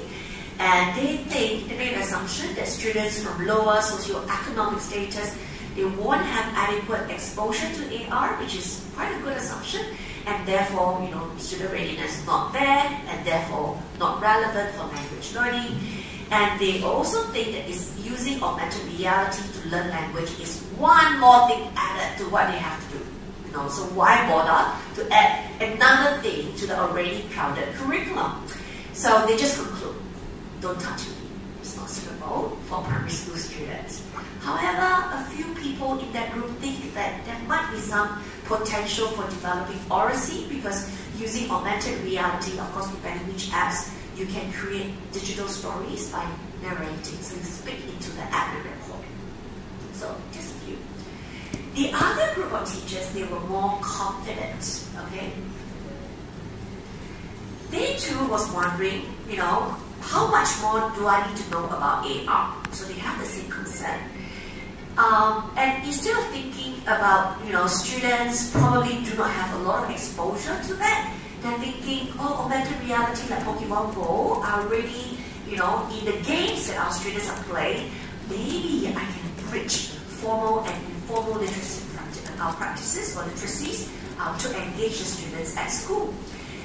But they are concerned, how can I use AR meaningfully in a way that engages them cognitively? So when we talk about engagement, there are three types. It can be physical engagement, you can just keep playing. There is behavioral engagement, wow, this is so fun. There's increase in motivation. But you know, these two engagements can wear off after a while. What teachers really want is here, the mental black box, cognitive engagement. And this group of teachers, they're saying that, you know, when we play with AR, we got to move. You cannot sit down and listen like that. You got to move around. So how do we use all these bodily movements to engage students for language learning?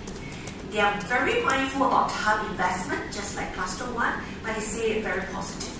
So they say that we need to be very sure what meaningful learning looks like when we use augmented reality, and then we invest the time wisely, and then we get buy-in from other colleagues, as well as from parents. So they didn't think that, you know, AR is not suitable for primary school, but they say it's got to be age appropriate when we choose the AR apps to implement. They too think that oracy can be developed, but in a more authentic and meaningful manner. So we also found out that for teachers to rise in their confidence, TPK, technological pedagogical knowledge, is essential for both. So TPK means that you know how to use technology in general when you teach, okay, to facilitate learning. But the way they talk about TPK is different.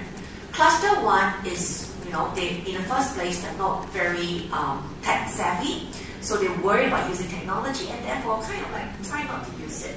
So they generally don't really use a lot of technology in their teaching practices.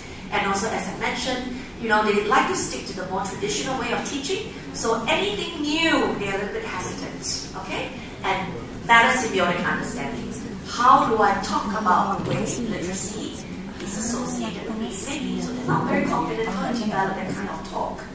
Cluster 2, they acknowledge TPK is something they need to work on, but very different.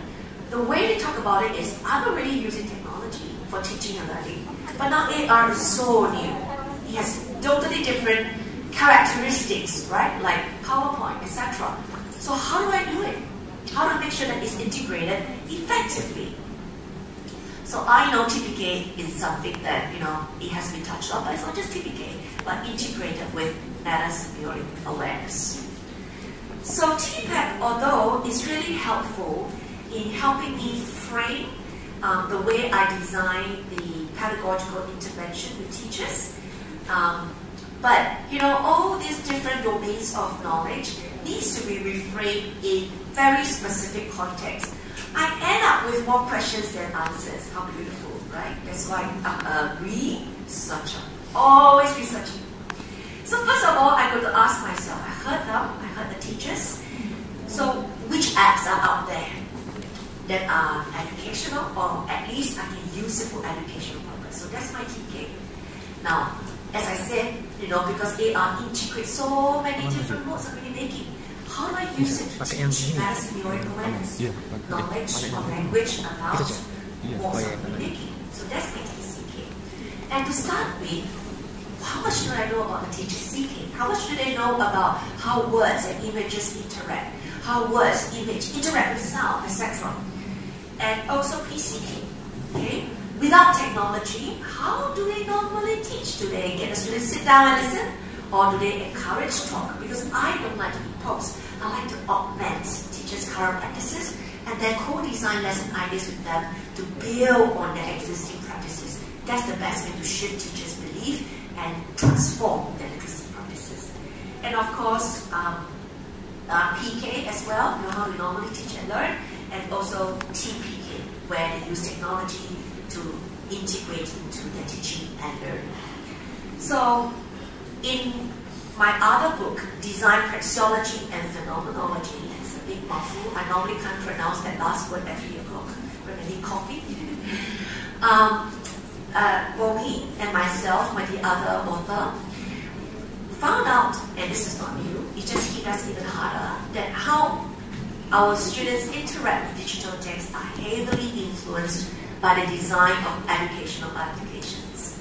Okay, well, there's a bigger word behind it, but it's not the time and space to talk about it. Material agency. Nothing is naively created. They force us and shape us into the way we use the app and interact with the text as well as with others. And we talk about it in this book. So to sum it up in a short period of time that I have, the first thing that I think teachers need to know is know how your students are going to interact with AR, because it's shaped by the distinguishing characteristics of augmented reality. Now, AR, as we mentioned, that is multisensorial, and I'm going to talk a little bit more about how it actually needs students to be engaging in embodied learning.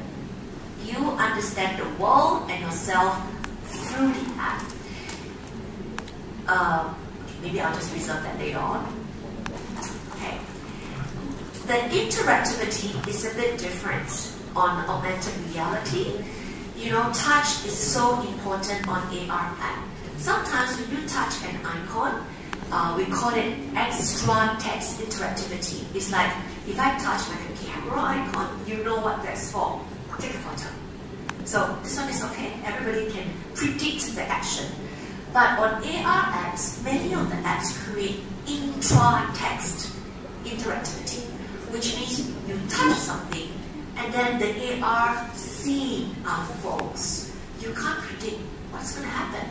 And it's those intra-text interactivity that develops meaning making using a range of semiotic modes. Okay?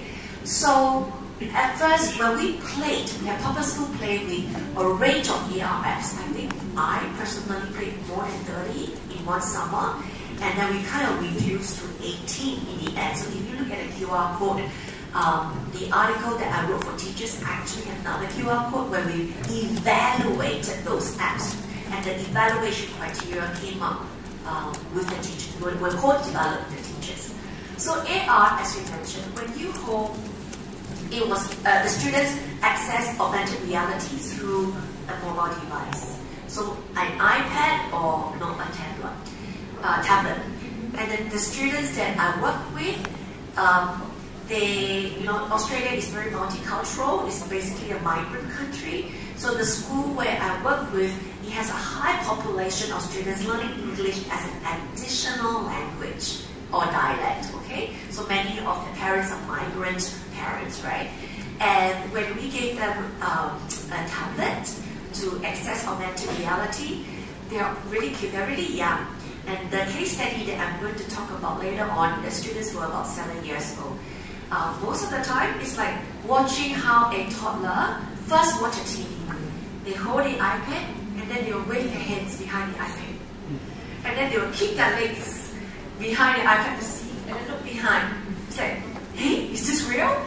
So, it's bizarre, because it's an in-between world, right? It's like a little kid watching TV for the first time. So, to activate augmented reality experience, students have to move around and look for a spot with flat surface, adequate lighting, not too bright, not too dark. So they can constantly move around, and there will be some form of trigger. So the one that you saw, there's a little monster there. Bless you. Bless you again.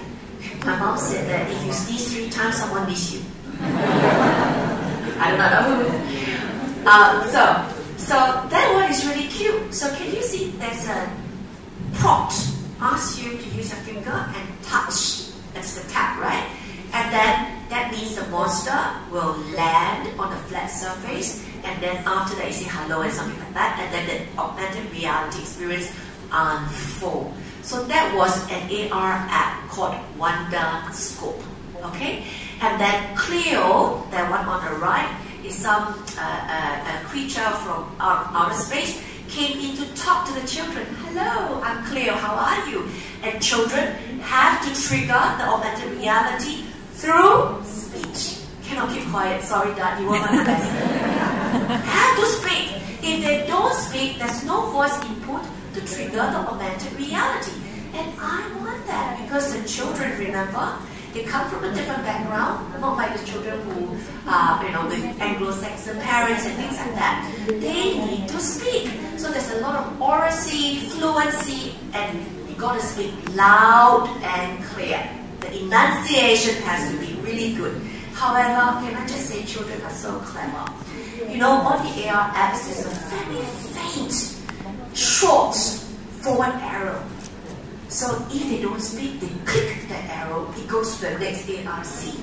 Somehow the students' eyes are so sharp, a few of them spotted it, and then they click that, they go to the next AR experience. And of course, teachers are all eyes and say, no, you go back. They will start again. If not, I'm going to take back the iPad. Because the idea is for you to interact with Cleo, who came all the way from outer space to meet you at class. How can you be so rude? You need to speak to your new friend. So we kind of have a little bit of fun, but purposeful play. So my team and I spent a lot of time understanding how do our students interact with AR apps. Now, TPAC cannot help me answer those questions. It only sensitizes me what knowledge the teachers need. I have to use social semiotic lens to analyze that interface, the user app interactivity, to see how our students are positioned. So when you use technology, it doesn't mean that learning is automated. Never. Okay? A lot of times, teachers have to intervene. It's through the design of good tasks that make learning happen. But as I said, apps are never naively created. So here, we find out that when students use the AR apps in this manner, they're sort of like just a trigger, just to get the AR experience started. So cognitively it's really low, right? It's just, getting the AR started. That's it. It's very functional. So it can't be helped, but we cannot end there. The other way, viewer. Again, people like AR because it kind of teleport you to another world, to an imaginative world. There's a sense of being there. Have you watched Doctor Who? No? Okay, check it out if you have time, but it looks like, check it out anyway. So you're teleported into a new world. So this is another app, I think it's BBC Civilization, where all these historical artifacts are brought into the classroom. Now, at first you look, wow, so much information. They learn a lot. But then we analyze and reanalyze again, and then we said, hang on, how is this different from like reading encyclopedia, or go to Wikipedia? So in this case, there's a lot of information popping up, and you can see traces of conventional, if I can say that, very traditional reading and writing and viewing. So students are actually positioned as just viewer. So it doesn't really add a lot of value except for that, behavior motivation where the text pop up, you see the artifacts, but you still have to read like a normal printed page. So we're not very impressed with that. The other way, where students started to use with AR apps, we call it manipulator. Now, here, AR apps give students a lot of autonomy. So just now, yes, is it? He mentioned about self-directed learning. I have another monograph, if you search my name and type self-directed learning with ICT, I think. It's a monograph I wrote when I was with Singapore Ministry of Education. For students to be self-directed, first of all, they need to have thinking skills. They need to learn how to be independent first. You don't just throw them into the pool and see how they swim. They will drown. Right? You got to give them some scaffold first. So we don't get students to be involved in self-directed learning until you give them some foundational skill sets. Then design opportunities for them to manage their learning, plan their learning, and then self-direct their learning. So there's actually a continuum of scaffolds involved. So here, I didn't say it in that way, but it was informed by the same form of thoughts. So students, some of the AR apps that we choose, students have a choice. So they choose which path, reading and viewing path. They choose what they want to find out more and what they kind of like, not interested, another time. And because they have the autonomy of learning, there's more student agency, they control their learning process, and because of that, the extent of interacting with augmented reality experience differs from student to student. So it's sort of like called a manipulator, where they have control of their own learning experience. The last one is the one that I love best, because students have full play as a text creator. We move them from text consumer to text creator, and this is where they make meaning with the in-between worlds, with the learning spaces that they are located in. So the app that we use is called Think, T-H-Y-N-G. So this is a little waiting room outside the principal's office.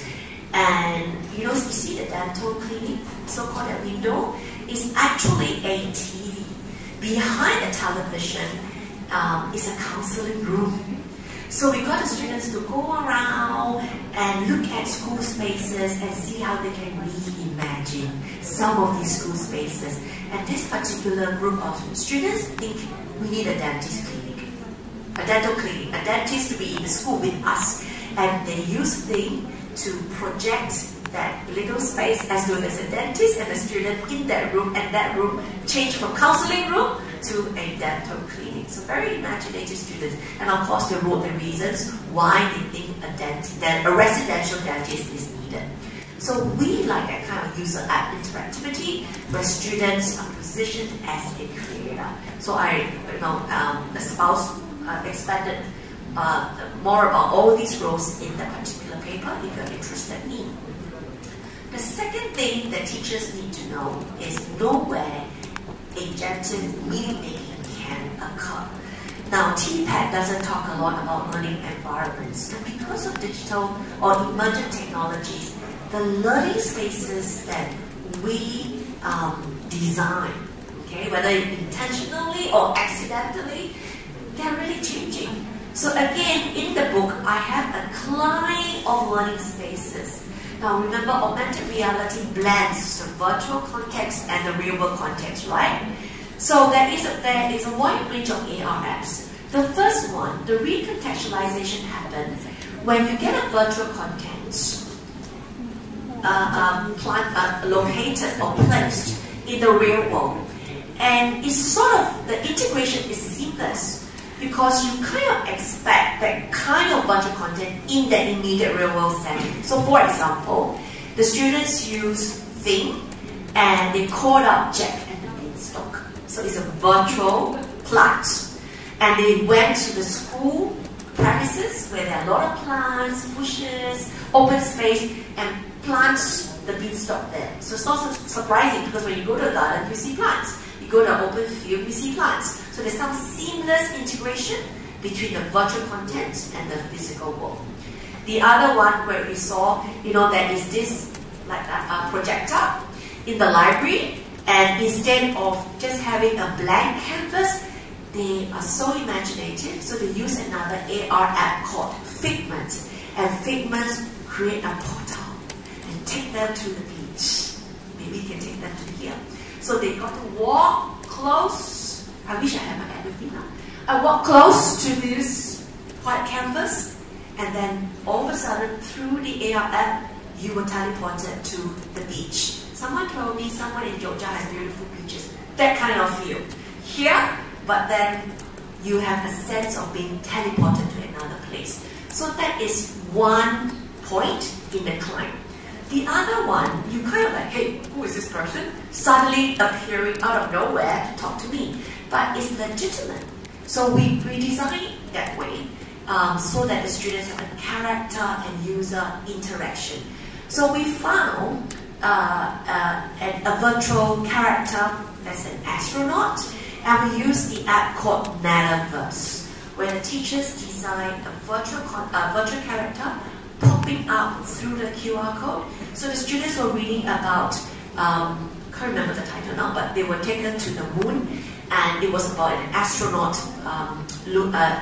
expedition on the moon. So we got an astronaut to pop up. So if you can see on the slide, that page literally has the same astronaut represented in that recognizable suit. So when they read that, the virtual astronaut pop up, say hello to them, and start asking them questions like reading comprehension worksheets. But they didn't know that their reading comprehension was being monitored. So it was through the talk with the virtual character we assessed, do you understand what you're reading? Very cheeky, right? Yeah, but that's how we trick them in that sense. But I would prefer to use the word engage.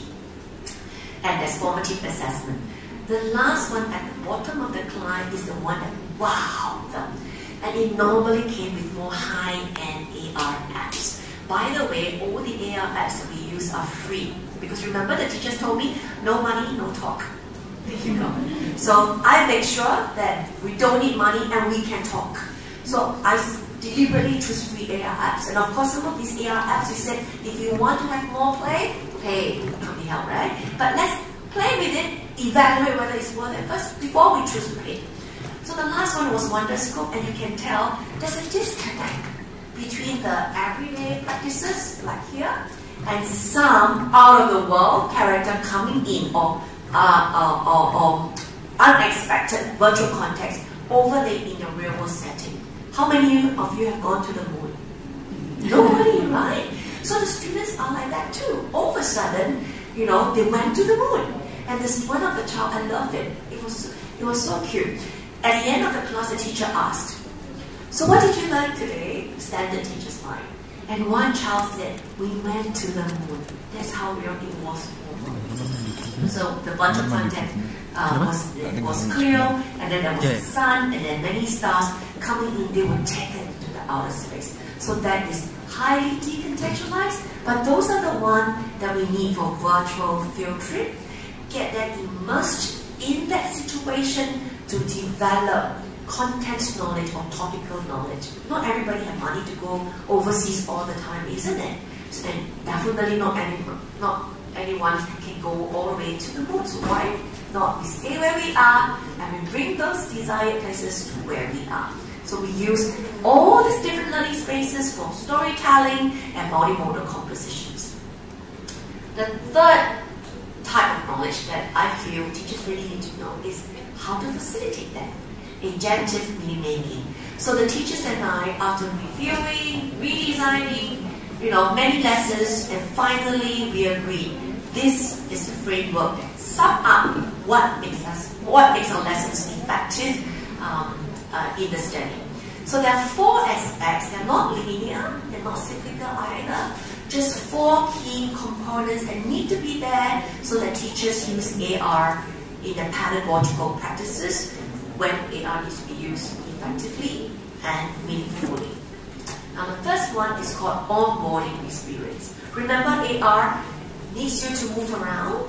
So this is where kinesthesia kicks in. It means you need to have a sensory awareness of where your hands, your legs, your body are doing and moving to achieve balance, coordination, okay, and make sense of the interaction in that new learning spaces.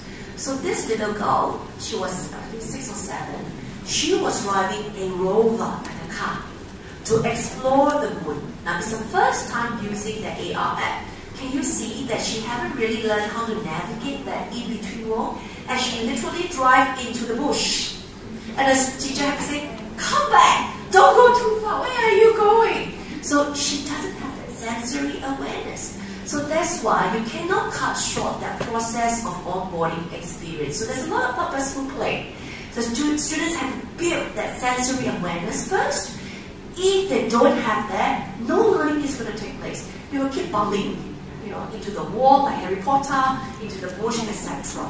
So we got to tell the teachers, just for today, we have to just do nothing but play, purposeful play, so that next time, we can use it to meet the learning intention. Embodiment. You hear me mention that big words because unlike watching a video or a movie or in virtual reality, it's different. Well, a little bit close to virtual reality, but AR, as I said, it blends 2 worlds. Here, you enter the augmented reality world from a first-person perspective. You are the characters now. It's not like watching a movie anymore. You are one of them making things happen. How do you make things happen? Through multi-sensory and touch or haptic engagement. So on the left-hand side, you can see that the students are driving a rover. How do they drive? They got to touch left, right, forward.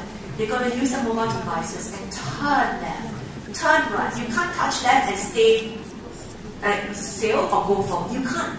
The whole body moved with it. That's why it's embodied and it's so real because you felt like you are the astronauts.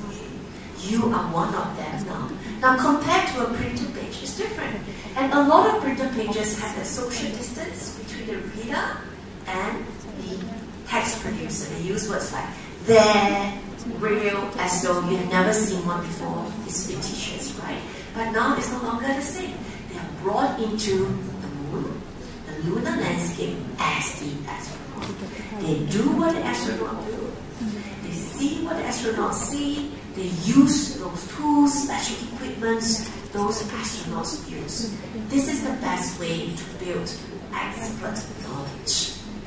Okay, and we talk about that. Like Fida is here, and in my literacy for educators course, we keep talking about literacy as social practice. That's what we want to do. Instead of waiting for students to graduate and then they pick up the real skills in their vocation, do it here when they are with us. Can we simulate as much as we can those skill sets they need for their employment? So kind of translate into that. So AR really is an extension of the body. We want students to use language authentically, interact with text and the text producer at a deep level. talking to them. Sorry, Dad. Complete opposite again. I never allow them to keep quiet because we have no access to the mental black box. We need them to talk. And you can imagine a lot of students will be so wowed by it, so it's embodied, it's tacit.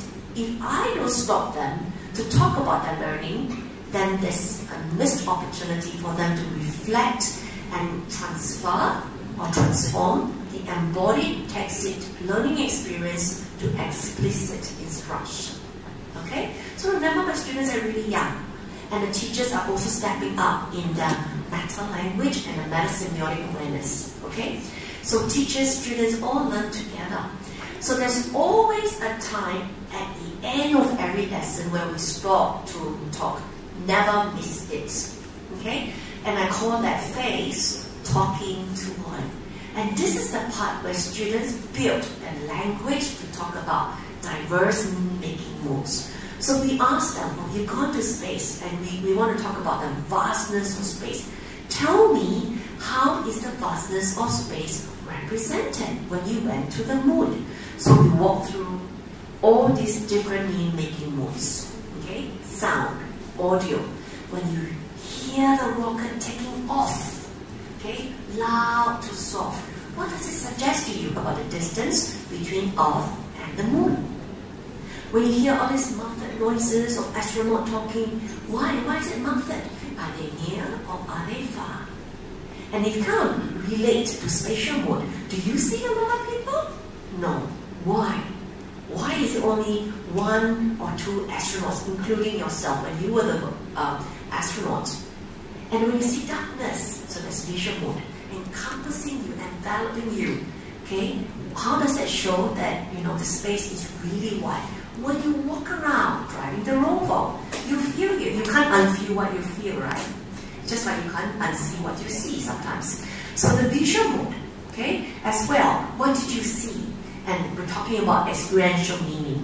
And there's a lot of action-based comprehension because everything is learned in a situated, contextual manner.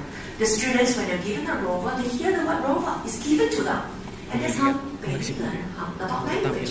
Oh, a rover is that thing that I drive. And they got the digital map. They need to know how to read that digital map. And as you can see, there is a lot of traditional reading and writing as well. Well, not this particular one. See, you still have to learn how to encode and decode, left, right, etc. Following instructions. All these are things that we need in traditional classrooms. So you can see, this is a good example where AR integrate everything together, and for that 10 lessons, we only focus on how vastness of space is represented, multimodally, and we get the students to talk about it, and that's where they practice using those meta language as well. So how do we get them to practice and apply that meta semiotic awareness? By positioning them as a text producer. So you can see here, we didn't abandon a more traditional mode of reading and writing. No, we didn't. The children are very young. Many of them, the central mode of meaning making is still through drawing. If you can draw better, draw. So we also use draw, talk, write. Remember, I want to know how teachers use PCK as well without technology. So I observed them in the, before my intervention. So the students are at different levels of learning language, so you need to have differentiated instruction. For those who are less competent in using English, we use draw, talk, write. You draw first, talk to me about your ideas. Now I teach you how to write and expand into sentences. Sentence first, sentences, 1 paragraph, 2 paragraphs, etc. It takes a lot of time, okay? And good thinking comes with time. So, and come on, AR cannot do everything that we want. Because remember, the design of the AR app also influences us. We draw on existing repertoire of virtual contents. So if the students want to have a beach, for example, and the AR app they use don't have a beach, they got to abandon their ideas in the AR experience, but in other parts of the story, they can draw the beach. So students get to know the model of what is what they can and can't do with AR. Those that they can do with AR because, you know, they are not very good with the drawing, the drawings are not so rich, they can't write or describe very well, the AR will help them to represent their ideas. And then we turn that video into a QR code and we plant it in. So this whole book is multimodal. It was printed, we have multiple copies, put it at the school counter. So when people are waiting to see the teacher, waiting for their turn to talk to the administrator, they can read the book. They can access those videos. I wonder if we can play the video to show you one of the AR experience that the students created. Remember, they're only 6-7 years old, really young, cute. And the student didn't know that they're practicing oracy and handwriting too, because they're using the app thing. They have to write the scripts, and then they have to read it out. They go to recite. And if the text is too long, because the AR app allows them to only record 1 minute video, they have to add it. Or they have to speak very fast, so they end up practicing reading the script at least 3 times. Again, they didn't know because they're having fun. So let's watch. I'll give you an example of the AR experience they created, which was integrated into the book. Okay, so you can see that is a virtual spider, a goat. Thank you can be for learning. You can be a here and this one. They can have shelter under the tower and learn about how to give for the animals a spider in the middle of the woods to learn about their habitat. You can see they're starting to get a little bit nervous. The thank can be for learning. There can be a here and this one. Okay. So multimodal designing, can we have this? Yeah, is the phase that we spend more time in. So in 10 weeks, we will have at least 5 lessons to guide the students in multimodal compositions like this. Okay. Thank you.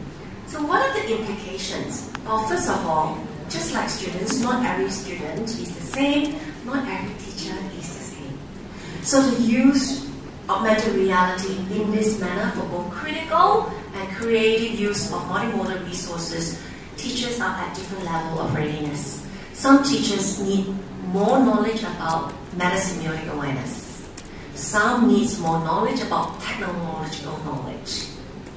So our suggestion is to have differentiated forms of teachers' professional learning first, and then guide the teachers along and co-design with them to not upskill, but to boost their confidence. And research has shown that when you co-design with teachers, that's where the shift in belief system will take place. I can't stress enough the importance of positioning teachers as co-researchers. Sometimes when the teachers hear this word, they get a little bit scared, a bit overwhelmed. But really, you are just doing what you normally do in class, except that you need a more reflective lens. So the researchers are there. At the end of the class, we always grab them and say, oh, how did today go? What do you think? What did you observe? And we will be busy taking notes for them. Okay? So there's a lot of reflection, but the theorization normally comes from the research team, but we will stop them and ask teachers as like member check. What do you think? Okay? Is this making sense for you? And we come up with this framework. Do you think that represents what we do? And do best. So that's how we involve the teachers. So with that, I hope I am in time. I've fallen in love with Indonesian sunsets and sunrise. This was taken in July when I was here, right in Jum'at. So terima kasih everybody. Wonderful. Would you like to speak?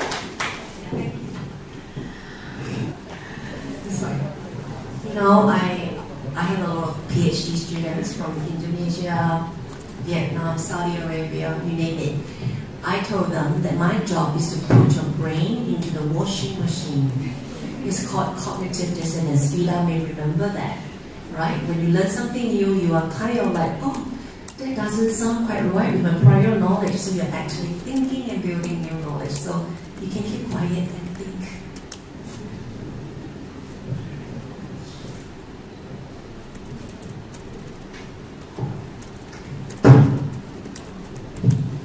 Thank you so much for the insightful presentation, Lindy. I'm Fida from University of Muhammadiyah Malang. From the presentation, I find the potential of augmented reality in imaging literacy and multimodal learning truly fascinating. We discussed a lot about literacy and multimodal and also the technology.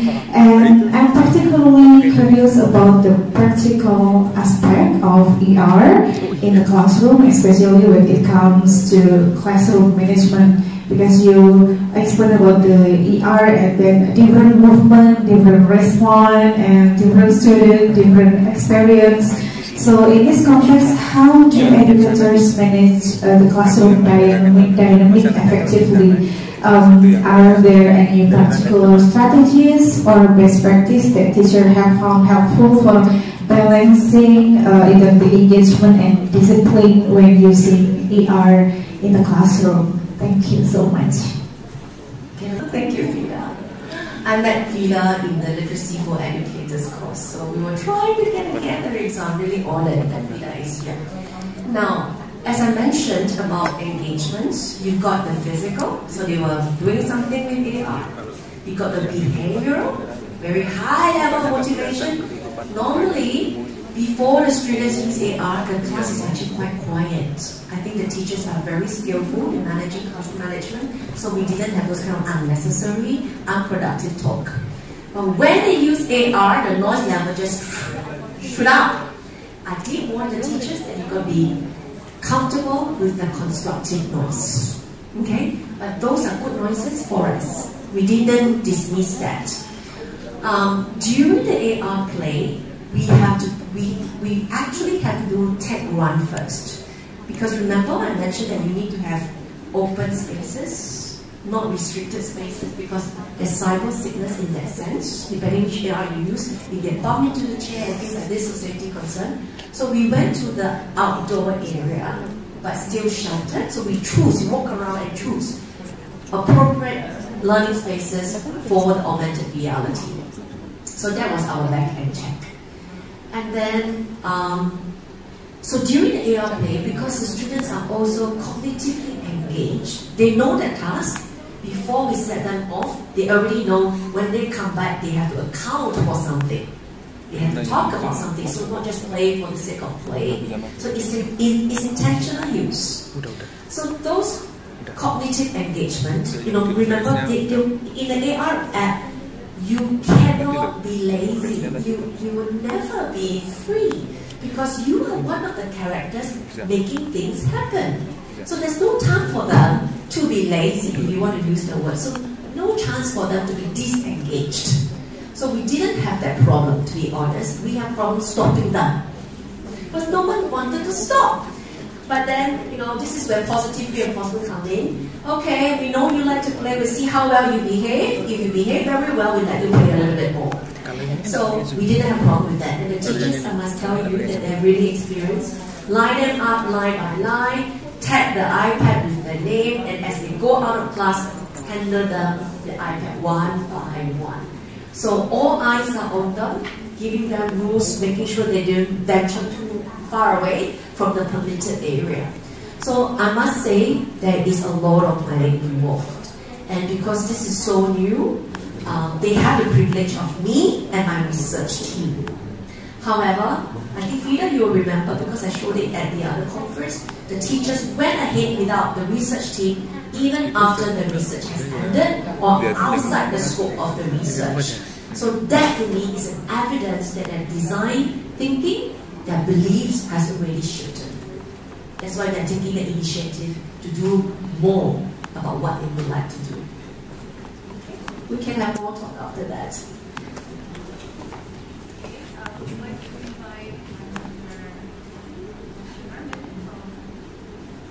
The online participants. Don't keep quiet. Okay, so we have one question. The question is, should we also consider different mindset teaching for English teachers because implement demographic and some teachers should face limitation for designing. Is this with AR or just multimodal? It's not specified. We always start with what we have. Let's just talk about multimodal literacies without technology first. So with some of my Indonesian colleagues that I have privilege of teaching, I always tell them start with something that's culturally and linguistically responsive to you. However, if you want critical thinking about meaning making, the choice of textbooks always choose texts asalkan yang di sini nggak multi-layered meanings, so that students cannot stop talking. There's no right way of reading a multimodal text. So in that way, we encourage rich interpretations, multiple interpretations. It's not a matter who is right and who is wrong, but how were you mediated by the text producer to think in a particular way? That's critical literacy. One is not said by the text producer. That is critical literacy, learning how to read silence. So we always start with what you have. It may not be things that are very fanciful. I mean, think about it, even just using PowerPoint. A lot of people have PowerPoint, right? You can use PowerPoint for digital storytelling to create multimodal designing. In fact, I will be I can't say you're welcome to join my class, but that will be what I'll be doing for the next 3 days, getting our first-year bachelor students to create multimodal compositions doing different apps in a very culturally and linguistically responsive manner. Can we have one? Okay. Do we still have maybe a curious mind? How about the students? Yeah, the students.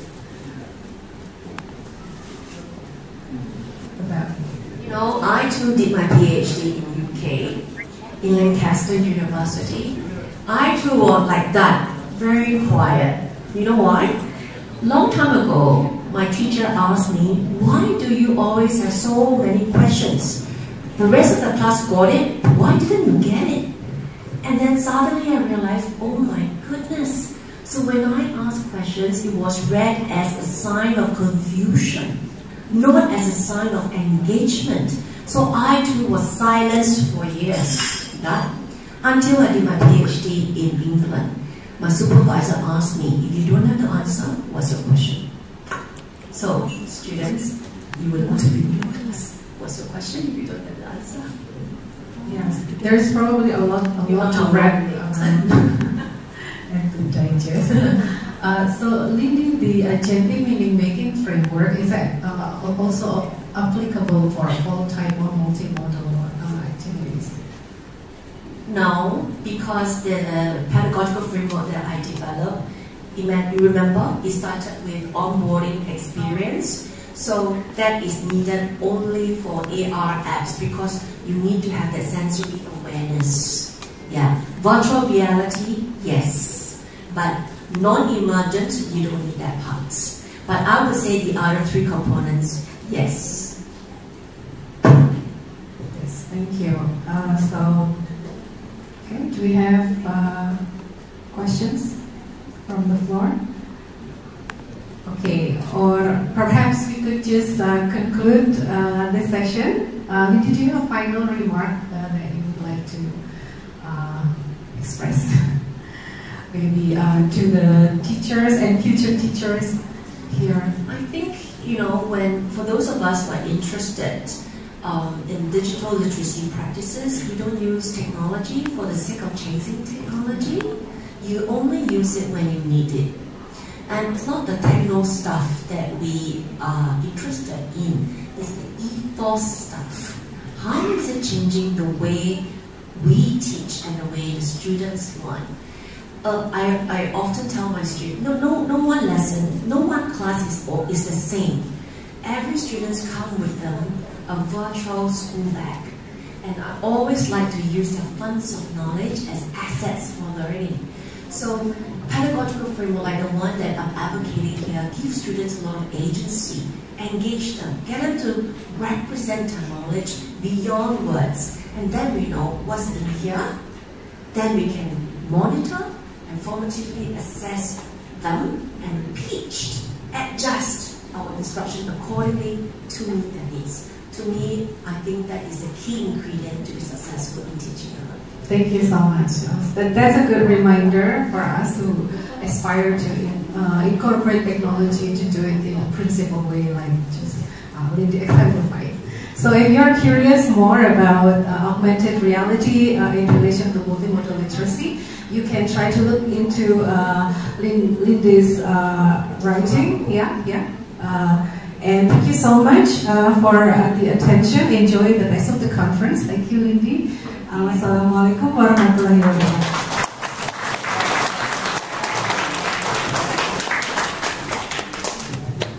Well, ladies and gentlemen, that's the end of our second plenary session. Thank you so much to Associate Professor Lindy Tan from School of Education, Western Sydney University, and our beloved moderator, icoltec.uii.ac.id, SSM, who's from British Iceland, Indonesia. Well, ladies and gentlemen, now we would like to have a break because today is a Friday. But no need to worry. After the break, we will continue with our next agenda. We will have the parallel session. Our parallel session will be offline and online.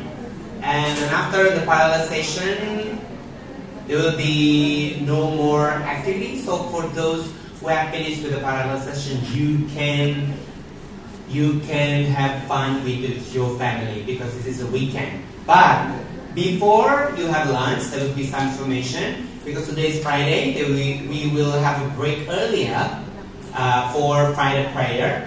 For those who want to take the Friday prayer, we have a very nice mosque. So you can go to Ulul Albab. You know the place. If you don't know the place, you can ask the committee. And then later, also we will have the lunch break. For the ladies, you can enjoy lunch break first. And for the boys and gentlemen, if you are not Muslim, you can also enjoy your lunch break first. I think that's all the announcement from the committee. Thanks so much. Enjoy the lunch break. And for those who would like to take the Friday prayer, enjoy your Friday prayer. Thank you. See you again, everybody. Goodbye. Moderator, good afternoon, everyone. Thank you very much for being here, for joining in this presentation. In this occasion, I would like to talk about digital identity and analysis of Indonesian teacher and students. Actually, this is part of our main research. We analyze some influence figure. For example, government official. We analyze digital platform of Mr. President Joko Widodo, Ridwan Kamil, Ganjar, and then the mayor of Semarang, the region of Kendal, and also we analyze influencer. There are 5 influencers in Indonesia, and this part of our research, teacher and student, and we don't know this teacher and this student. We choose randomly.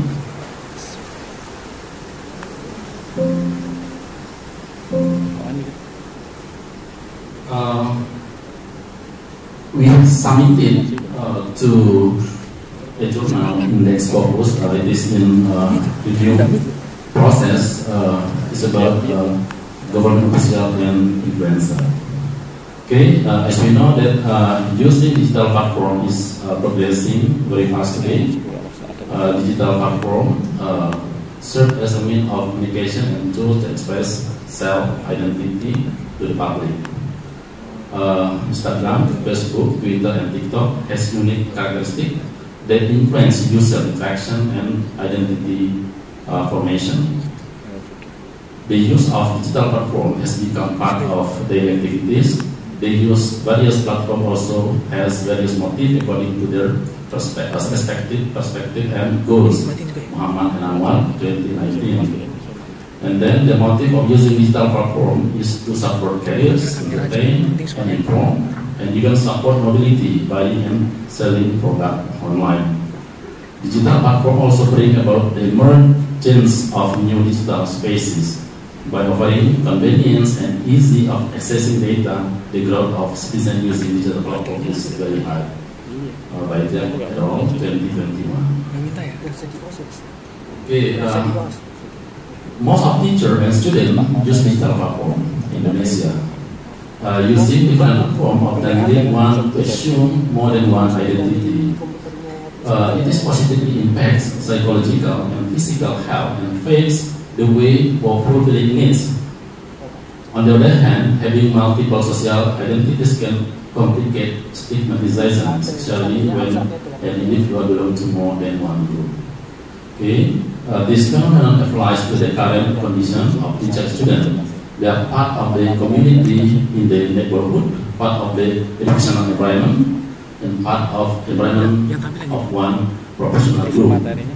From this phenomenon, the study intends to analyze how the internet use of teacher and student in Indonesia display their identity when using multi-platform and what factors and motives influence this. Okay, research methods. This research uses a qualitative approach. Design is a document analysis. The object of the session was to explore the digital identity.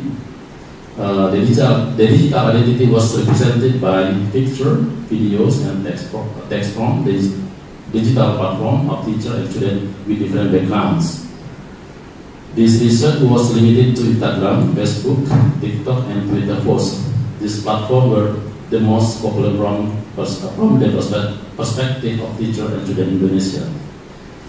This study implemented holiday theory to explain ideational, interpersonal, and textual meaning.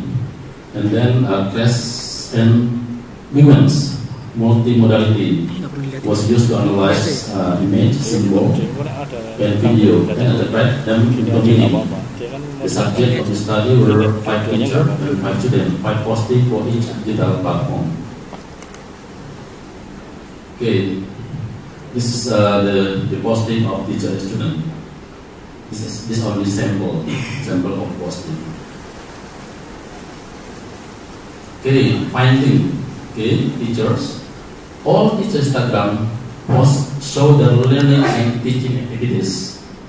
The setting are in the classroom and school environment. The majority of posts show asking transaction. Students are often used as supporting participant, with the teacher as the leading participant. Most of shooting angels are at eyes level, which show equality. Most shooting angels are long shot to show the relationship between teacher, student, and school. The caption of language always include positive sentences, motivation, description of activities, and where activities are carried out.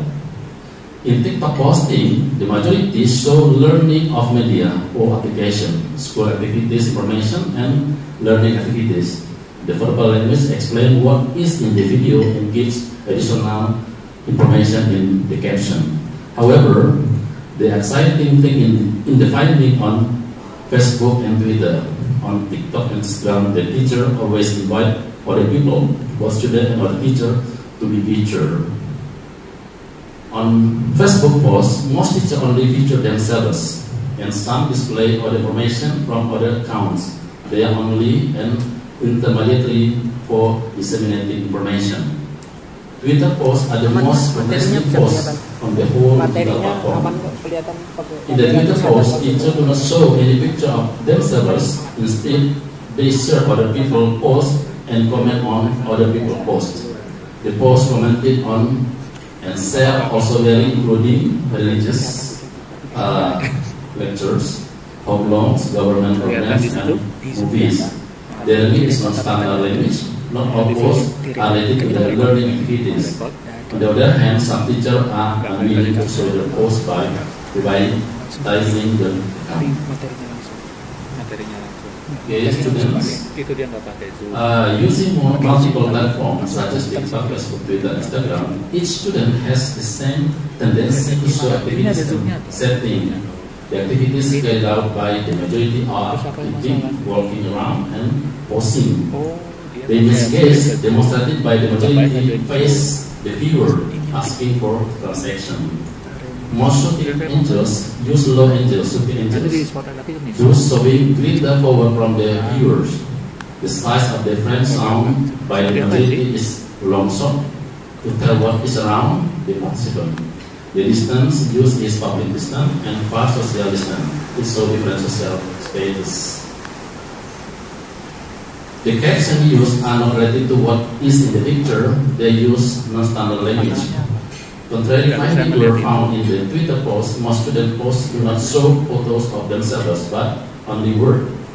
And they share other people's posts and comment on other people's posts. Overall, most students convey hurt and disappointment. Students act as censored but do not show any phenomenon because of this. Unlike what in TikTok, Facebook, Instagram, the distance used in close personal distance. So the posting of teacher and student are different. The student always post about their feeling, their feeling and some, I don't know, it is the situation, sad, sadness, skeptical of happiness. It is the result of our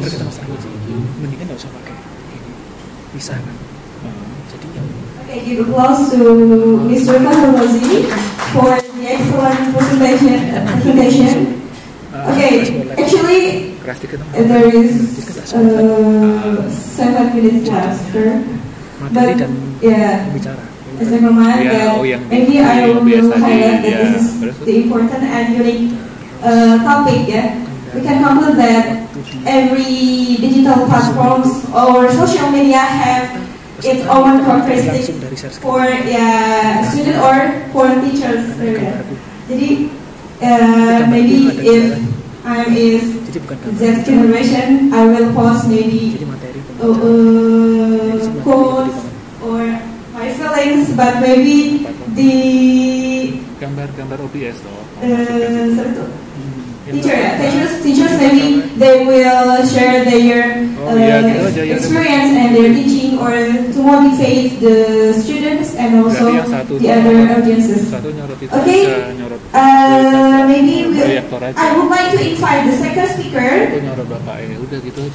There is Mr. Libra Dwi Putra from Universitas Gajah Mada, who will be speaking to us about Loli Lapisan Bunda, a study of language in politeness strategy. To Mr. Libra Dwi Putra, the time is yours. Oh iya deh, harus satu-satu tinggal. Untuk Dewi Yolanda, Muhammad Saiful Mukminin, we are from Universitas Gajah Mada and Universitas Negeri Yogyakarta, and my article title is Loli Magisan Bunda, a study of language in politeness strategies. Okay, before that I will show a short video about Loli. Maybe can to be connect with speaker, right? Connect with speaker. Yeah, I have a short video. I will. Hah? Gila lu, ya, orang yang gak salah apa-apa lu tuduh, lu fitnah, ya, udah kelewatan banget fitnah lu, ya. Di sini tuh ngapain maksa-maksa sini pengen maksud tuh ngapain? Okay, thank you. Okay, let us start from introduction. Maybe we know as social beings, human cannot escape from social interaction. They involve communication, where language plays a crucial role. The use of soft, polite, systematic, orderly, clear, and straightforward language indicates that the speaker possesses good morals.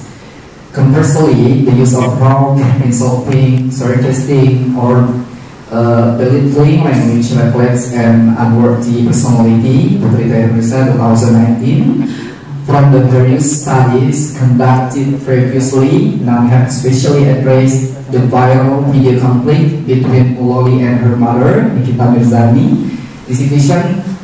This situation not only involves in entertainment aspect, but also raises issues related to linguistic politeness and interpersonal communication, which are highly relevant in today's social media context. Next, theoretical framework.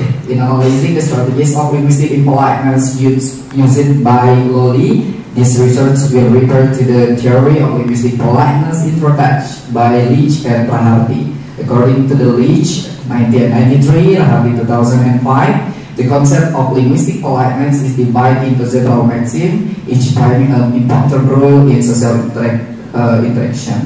First, the tech maxim emphasizes the importance of maintaining the feelings of others by avoiding statements that could hurt or often. Second, the generosity maxim encourages individuals to be kind and helpful, demonstrating concerns for the needs of others. Third, the approbation maxim focuses on giving recognition and praise to the interlocutor, creating a positive atmosphere in communication. And the method this research employs a qualitative approach, which allows the researcher to explore the complexities of human behavior and social interaction in greater depth. According to Sudaryanto, qualitative research is a method that focuses on the facts of phenomena observed empirically among speakers, recorded authentically. In this study, the main focus is on the analysis of qualitative data that includes word, clauses, and sentences. The results of this research aim to provide a description of the strategies of linguistic impoliteness applied by Loli in the video. This analysis also seeks to understand how norms of politeness in communication on social media should be considered by users. Results and listation. The purpose of this research is to provide a description and understanding of the verbs of linguistic impoliteness spoken by Loli in the video Loli Maki Sambuddha on the Kansai News YouTube channel. This research refers to the principle of politeness in language as present by Leach, who divides the concept of politeness into several maxims, including text maxim, generosity maxim, approbation maxim, modesty maxim, encouragement maxim, and sympathy maxim. These maxims have clear levels of politeness, making them easy to apply in everyday communication. In this study, various forms of linguistic impoliteness spoken by Loli were found. The data collected includes 5 forms of utterance that violate the tech maxim, 10 from the violate the generosity maxim, and 2 from the violate the approbation maxim, and 6 from the violate the modesty maxim. Meanwhile, no data was found related to the encouragement maxim, and there were 8 instances that violate the sympathy maxim. Below the verbs and analysis of this data will be presented. Result investigations. Number 1, impoliteness in the principle of tech maxim. For example, ngapain gue kabur, sedangkan di sini aja tempat gue, yaitu ngapain gue kabur, ngapain lu bilang ke orang-orang kalau lu menjemput gue. The speaker violates the principle of prioritizing others' benefit by focusing on self-defense and asserting their position as a victim. And number 2, impoliteness in the principle generosity maxim. Gue ini dari kecil sama lu, jadi gue paham otak-otak licik lu, otak-otak jelek lu, otak-otak jahat lu tuh gue paham. Ngapain lu begitu sampai lu bawa semua orang, sampai wartawan rame banget. Tadi gue lihat tuh di video. The utterance reflect the complex dynamics between the speaker and their mother, where the speaker expressed frustration and dissatisfaction with the ongoing situation. With the verbs and direct speaking style, they attempt to assert their independence and show that they do not need to be picked up like a child. Number 3, impoliteness in the maxim, praise our appreciation. Capek gue selama ini jadi alat lu mulu, capek gue diinjet-injet mulu harga dirinya sampai sekarang. In this utterance, the speaker does not show appreciation for their mother. The speaker believes that their mother has used them as a tool which they perceive as detrimental. Number 4, impoliteness in the maxim, humility and simplicity or simplicity. Emang dikira gue gak bisa beli sendiri, ini HP gue, HP 15 plus, gue beli dari siapa, gue sendiri, uang gue sendiri, gue cari, ya gila. This data shows that the speaker has built the politeness principle in the humility or simplicity maxim. This can be seen from the speaker's statement emphasizing that the phone they currently own is the latest model bought by themselves, not from their mother. Number 5, impoliteness in the result, simpati maxim, simpati. Semuanya yang gue beli, ini gue beli pakai uang gue sendiri loh. Sensor, gila, kerja keras gue selama ini diacak-acak sama lo. This maxim emphasizes the importance of showing empathy and attention to the feelings of others in communication. However, the use of harsh language such as anjing indicates belittling and offensive attitude, which contradicts the principle of politeness. This creates emotional exchange between the speaker and the listener and can potentially worsen the situation. Lastly, the conclusion of this study indicates that the impoliteness in language exhibited stylely in the video Limerick Sambunda signifies violations of various politeness maxim identified by Leach through the analysis of utterance that violates the maxim of wisdom, generosity, pride, humility, and sympathy. It is evident that the speaker prioritizes personal interest and strong emotional expression, disregarding the impact of their statement on others, particularly their mother. The speaker tends to use aggressive and accusatory language while neglecting the politeness norm that should underpin family interaction. This creates tension in interpersonal relationship and highlights the importance of applying politeness principle in everybody communication, especially in the context of complex emotional relationship. This study emphasizes that awareness of language politeness norms is crucial for fostering constructive and harmonious communication. And I think that's all. Thank you for your attention. Okay, please give a round of applause to Mr. Libra Dwi Putra from Universitas Gajah Mada. Yeah, the same with Mr. Rahwaji. We have 7 minutes left.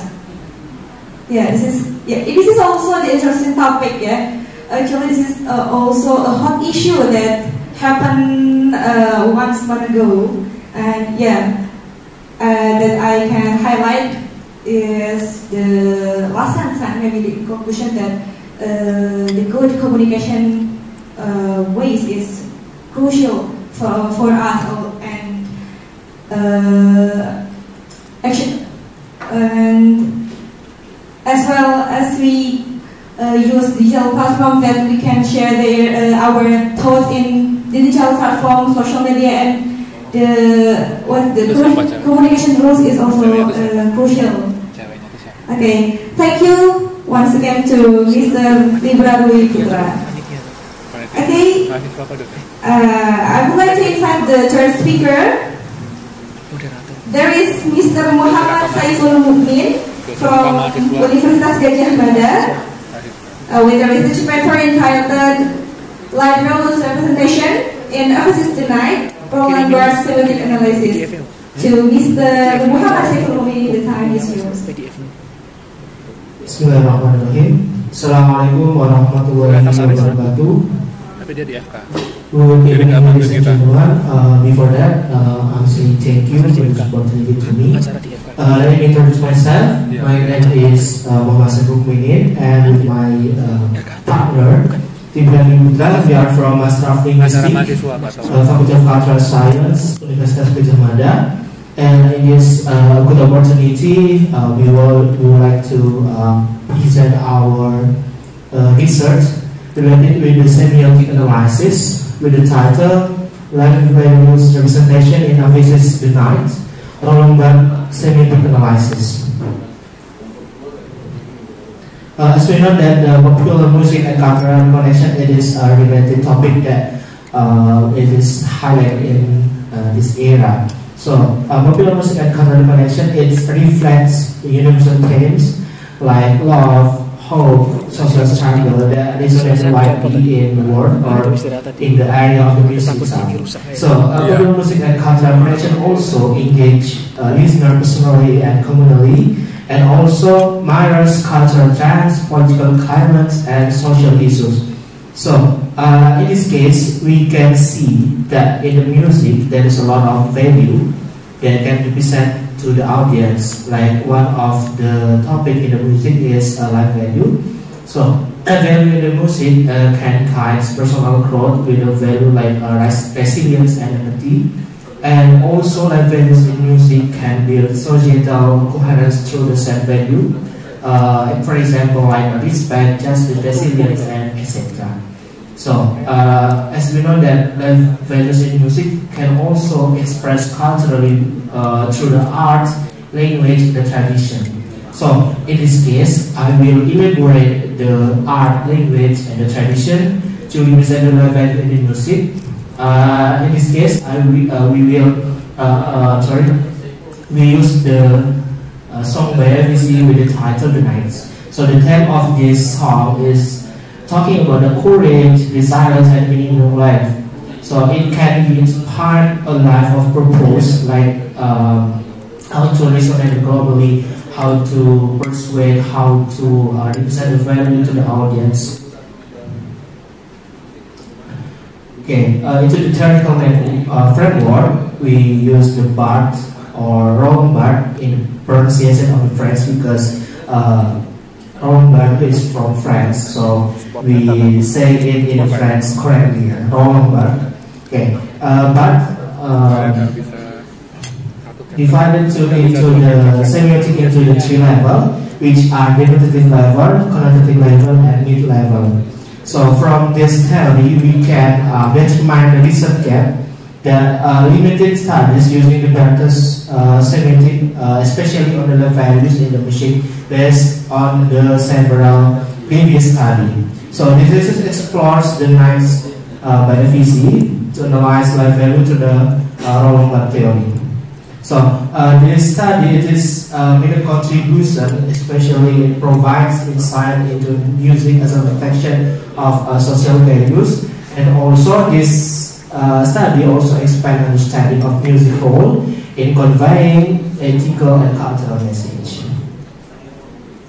Moving into the methods, we use the listening approach, which is descriptive qualitative method, using the Rolombac semiotic analysis, and then the data collection, it is consists of the scholarly transcript as a primary data, and then documentation of keywords or phrases displaying the life values.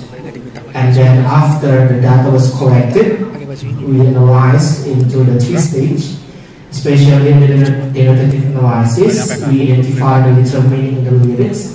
And in the connotative analysis, we explore hidden message and emotional association with the based on the lyric. And then the last one, we use the interpretation. We examine the cultural ideological value. For example, like courage and resilience. This is the really there is transcript from the song by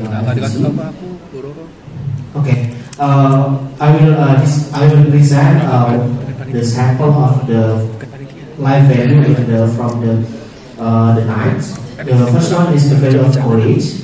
The lyrics that represent this value is go venture for beyond the source. The denotation meaning is exploring a known place. The connotation meaning encouragement to step outside one's comfort zone, embracing risk and growth. And then the last one, the mid stage is courage is celebrated in society as a hallmark of meaningful life and success, with the heroes typically embodying bravery and slavery. Okay, the next one is the value of the spirit. Okay, the letters that represent this value is like a fire they can't put out. Okay, the denotation meaning is creating something full of energy and light. And then the connotation meaning, a metaphor for a persistent spirit and undying passion. And then the mid one is high life spirit or zest is associated with the ability to perceive and overcome challenges, aligning with the heroic spirit in the modern narratives. Okay, into conclusion to our research is the result of our research showed that there is several life values that represent in the Knights of ADC. They are courage, spirit of life, resilience, memory, wisdom, parental love, and optimism. The research concludes that the lyrics of the Knights not only convey an explicit message, but also hold connotative and ethical meanings that reinforce life values relevant to the audience. Okay, that's from our research. I will turn back to the historinya nanti kapan ngapain aja ketahuan nanti. Okay, give applause for Mr. Muhammad Saiful for the excellent presentation. Yeah, same with before presenter, we have 9 minutes left. Okay, I also find again the interesting topic. Yeah, this is about music literature. Yeah.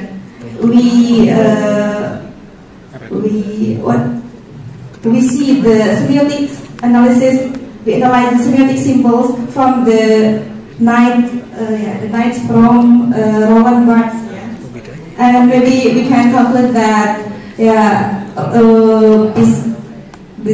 based on Roland Barthes' semiotic analysis show that the lyrics of the night is not explicit message, the lyrics convey not only an explicit message but also comforting and mythical meanings that reinforce life values for the audiences. Yeah.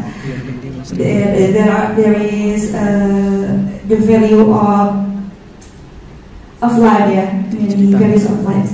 Okay. I thanks again to Mr. Muhammad Saiful, and I would like to invite the next speaker. We have Mr. Ahliyatul Qarni Undung Pratama, with the recent paper entitled Teacher Professional Development, the Impact of Storytelling Workshop for CPI Teachers, to Mr. Ahliyatul Qarni Undung Pratama. The time is yours. Assalamualaikum warahmatullahi wabarakatuh. Good afternoon, everyone. Thank you for coming, and I hope you all are doing very well today. So, before I jump to my presentation, I would like to share a short story, a short video about my research. Okay, so it is a workshop. Okay, the title is about empowering teacher through storytelling. So it was held on 24th May 2024. So I analyzed the impact of this storytelling workshop. But before that, let's just enjoy the short video about the workshop, and then I want you all to pay attention on the ambience, on the environments, and also on the lyric. I want you to take a look on the lyric, please. Let's get into the video. Si Wafa begitu selesai langsung ke bawah.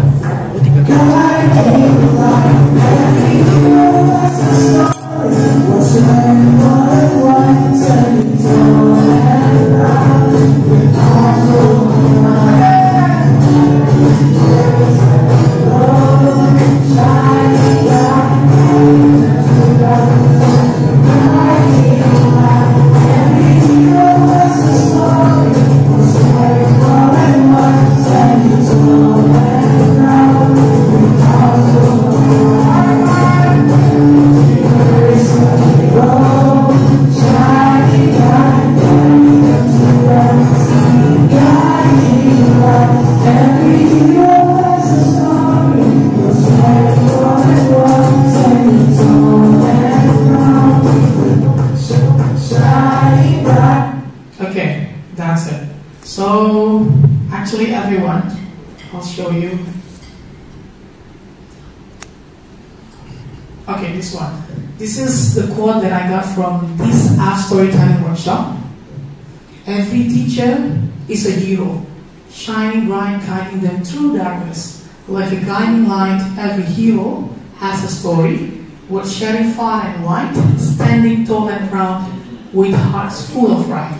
If you sing it, it's really meaningful. It has the philosophical meanings. Let's just try it. Every teacher is a hero, shining bright, guiding them through darkness like a guiding light. Every hero has a story worth sharing, far and wide, standing tall and proud, with hearts full of pride. So it's really meaningful.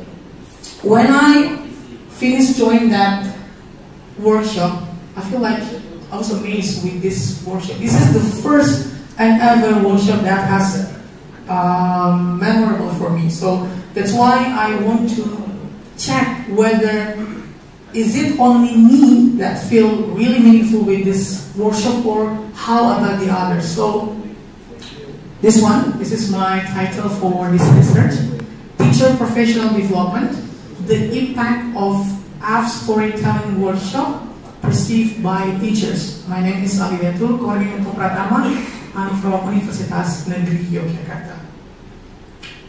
And this is the method that I use for this research. So it's a descriptive qualitative. And the way I collect my data, I use open-ended survey, questionnaires, and then interview. And then for analyzing the data, I use thematic analysis.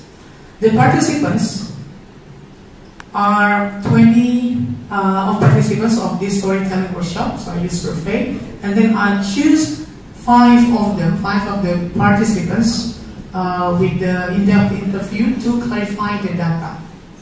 And for this workshop, it's actually held in one of the university in Yogyakarta, and then it was invited all teachers around Jogja, so they were varied from primary school to higher education teachers. Okay, and you get the atmosphere of the workshop, how engaged that workshop. That's why I'm really curious what happened. Like, is it only to me, or is it also happened to the other participants on the workshop? That's why I come up with this idea of this research. And as we know, everyone, English teachers score competence in Indonesia still low. Data from UKG, Indonesia score 54.6, which is the minimum score. Worldly is 55. This is data from Kemendikbud 2022. And for those who do not familiar with teacher professional development, let me tell you about the meaning of it.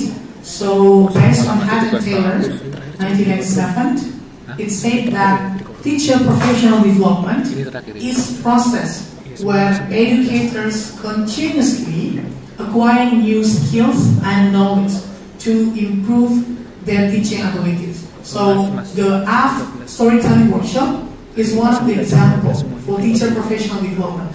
How educators, let's say for my research, start from primary teachers, primary schools, to higher educations, to improve their teaching ability. And then the focus on the workshop was about the storytelling. How do we engage our students through storytelling? Okay? And this is some of research from Indonesia, like in Indonesia, how the implementation is actually for TPD in Indonesia. The first one is take a look from Rahman research that he mentions teachers actually have high level of TPD participations. If you ever know, like in Indonesia we have, what is it? Merdeka Belajar, Merdeka Kurikulum, Merdeka Mengajar. teachers all around Indonesia mostly participate there. But the question is the impact. And he found that TPD, actually, the third teacher professional development or the workshop, anything, still has low impact on their practical. Okay? And then the next one, from Lim et al. 2020, TPD has always connected with the government policy. 3 key stakeholders here that has, what is it? Like the point here is our local government, which is the local government in Yogyakarta, for example, Dinas, and then teacher working groups, which is the teacher, Merdeka Mengajar, what's the name? Merdeka Mengajar, Guru Penggerak, Guru Penggerak. So that's the example of teacher working groups, Guru Penggerak, and school principals. This is research by Lim et al. 2020. And then let's see what is exactly the meaning of teacher professional development and how does it should be. Okay, so this is when we take a look. This is from Sancha and Deria Kolu 2021. So they will establish a comprehensive conceptual framework to define the professional development.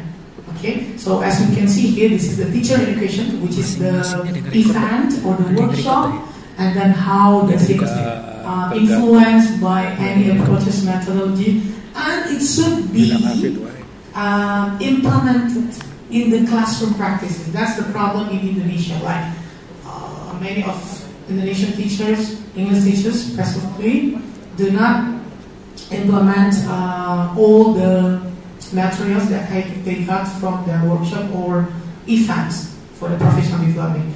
And this is my findings, discussions for my research. The first one, aligned with Fernandez et al. 2023 research that highlight, this is highlight about how impactful an event for a professional development of a teacher, for teachers. And this one, aligned with my research, it found that improved teaching strategies. So I interviewed 5 teachers from the 20 participants, and then I also got the data from them. And then they said improved teaching strategies, they know how to do teaching engagement activities in the classroom.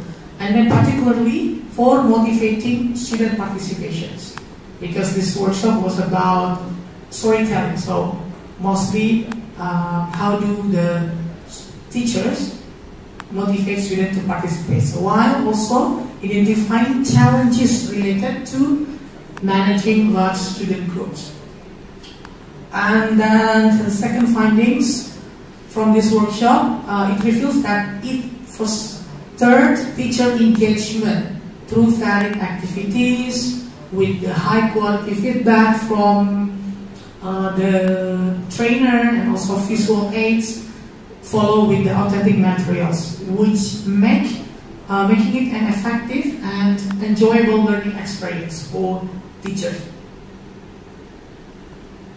And then the third one, this is the findings that I got from my research. Most of the participants experience high willingness, actually, high willingness to implement the storytelling approach for their speaking class. About 90% of the participants, which is 20 from 20 of the participants. And then I also clarified with the 5 teachers.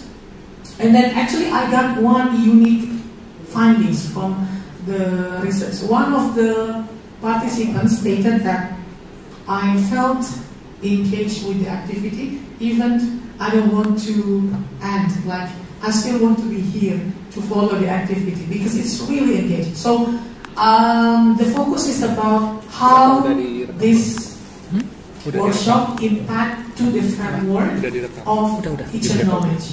Okay, so as I mentioned before, this is the framework with the teacher education, is how to implement it actually into the classroom practices. This is the end of the presentation. That's me with my group. So we discussed about the good implementations of storytelling in English language teaching classroom. Thank you so much for your kind participation. Wassalamualaikum warahmatullahi wabarakatuh.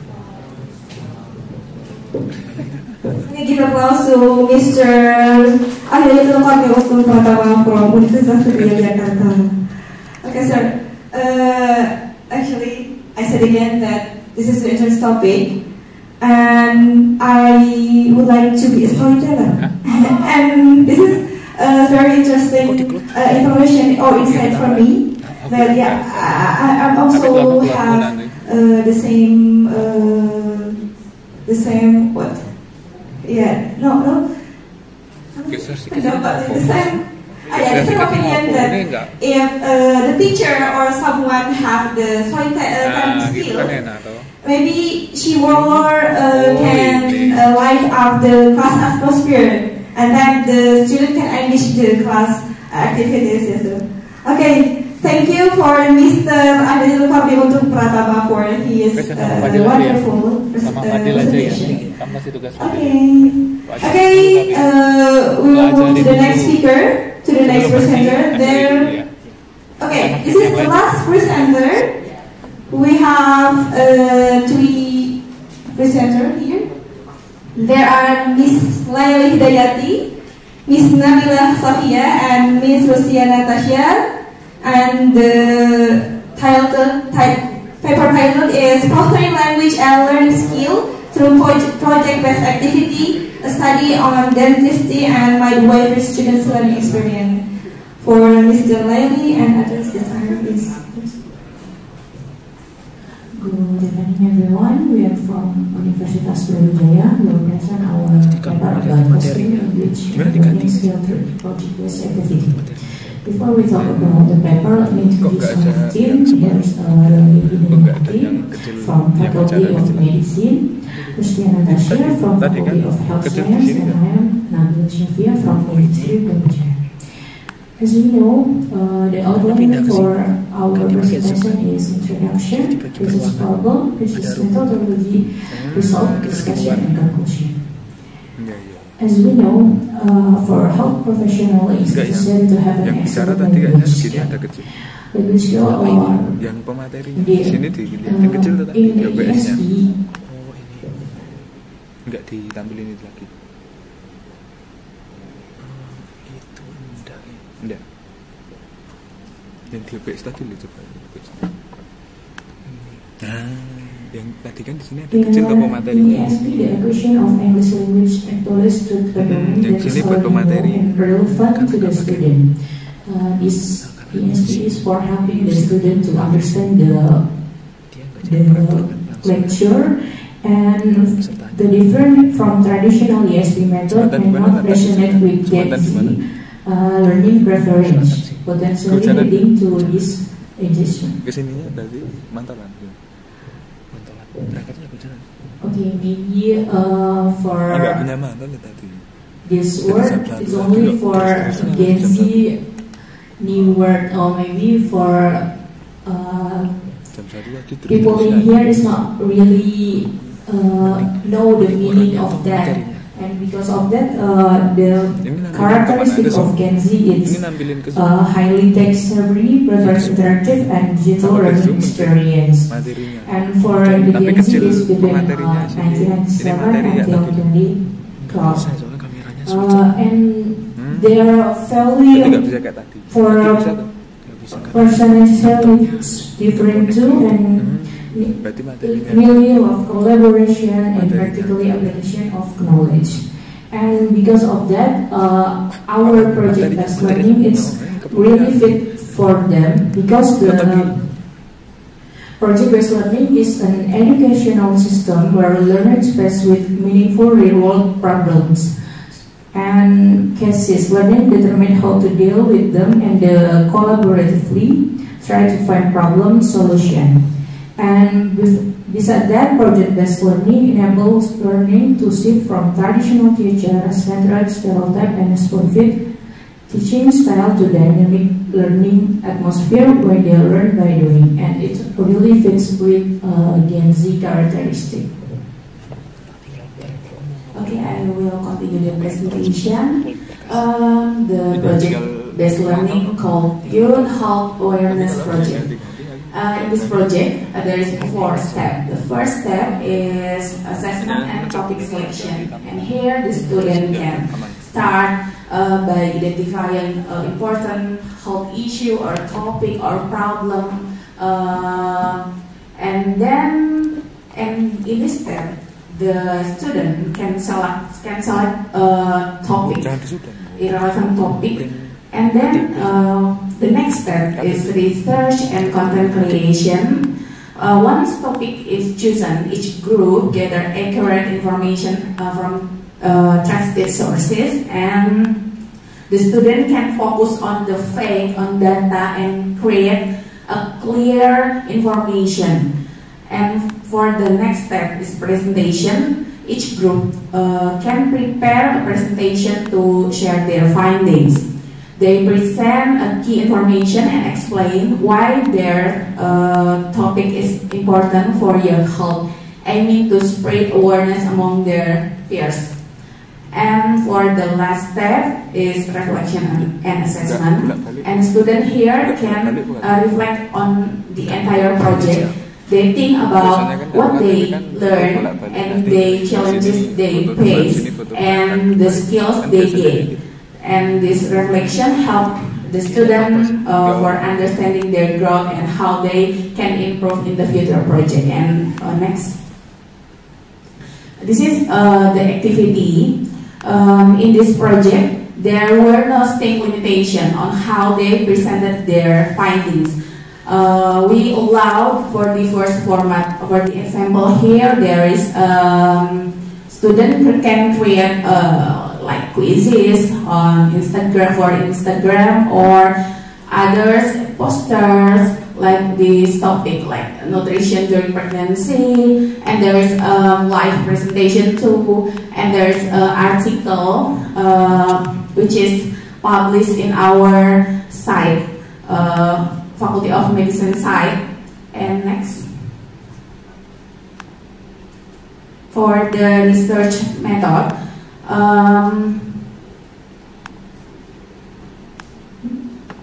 okay. The problem is how does project-based learning influence language and learning skills among students in these health-specific disciplines. And the participant is 174 students from dentistry is 45, and midwifery program is 121. Next. And the methodology is a structured questionnaire assessing language and learning skill. There is 14 items with 5 Likert scale.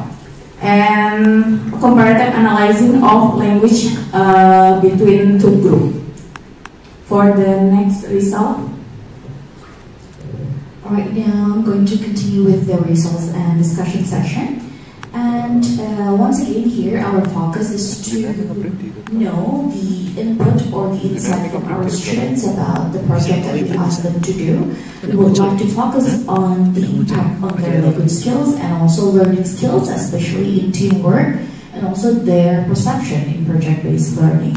So here's the overall results from the overall participants. So this graphic shows student agreement levels by skill and program. So the red line indicates the results from midwifery programs, and then the orange color depicts the results from dentistry, and the yellow line depicts the results from the overall participants. And the highlight from these results is midwifery students tends to have higher levels of agreement in all aspects compared to dentistry. As you can see, the result is quite, the difference is quite significant, and most of the midwifery students agree that project-based learning suits their needs, especially in developing their language skills and also their learning skills. And then the dentistry students actually shows a decrease in agreement on PBL perception, which may indicate challenges in implementing project-based learning within this program.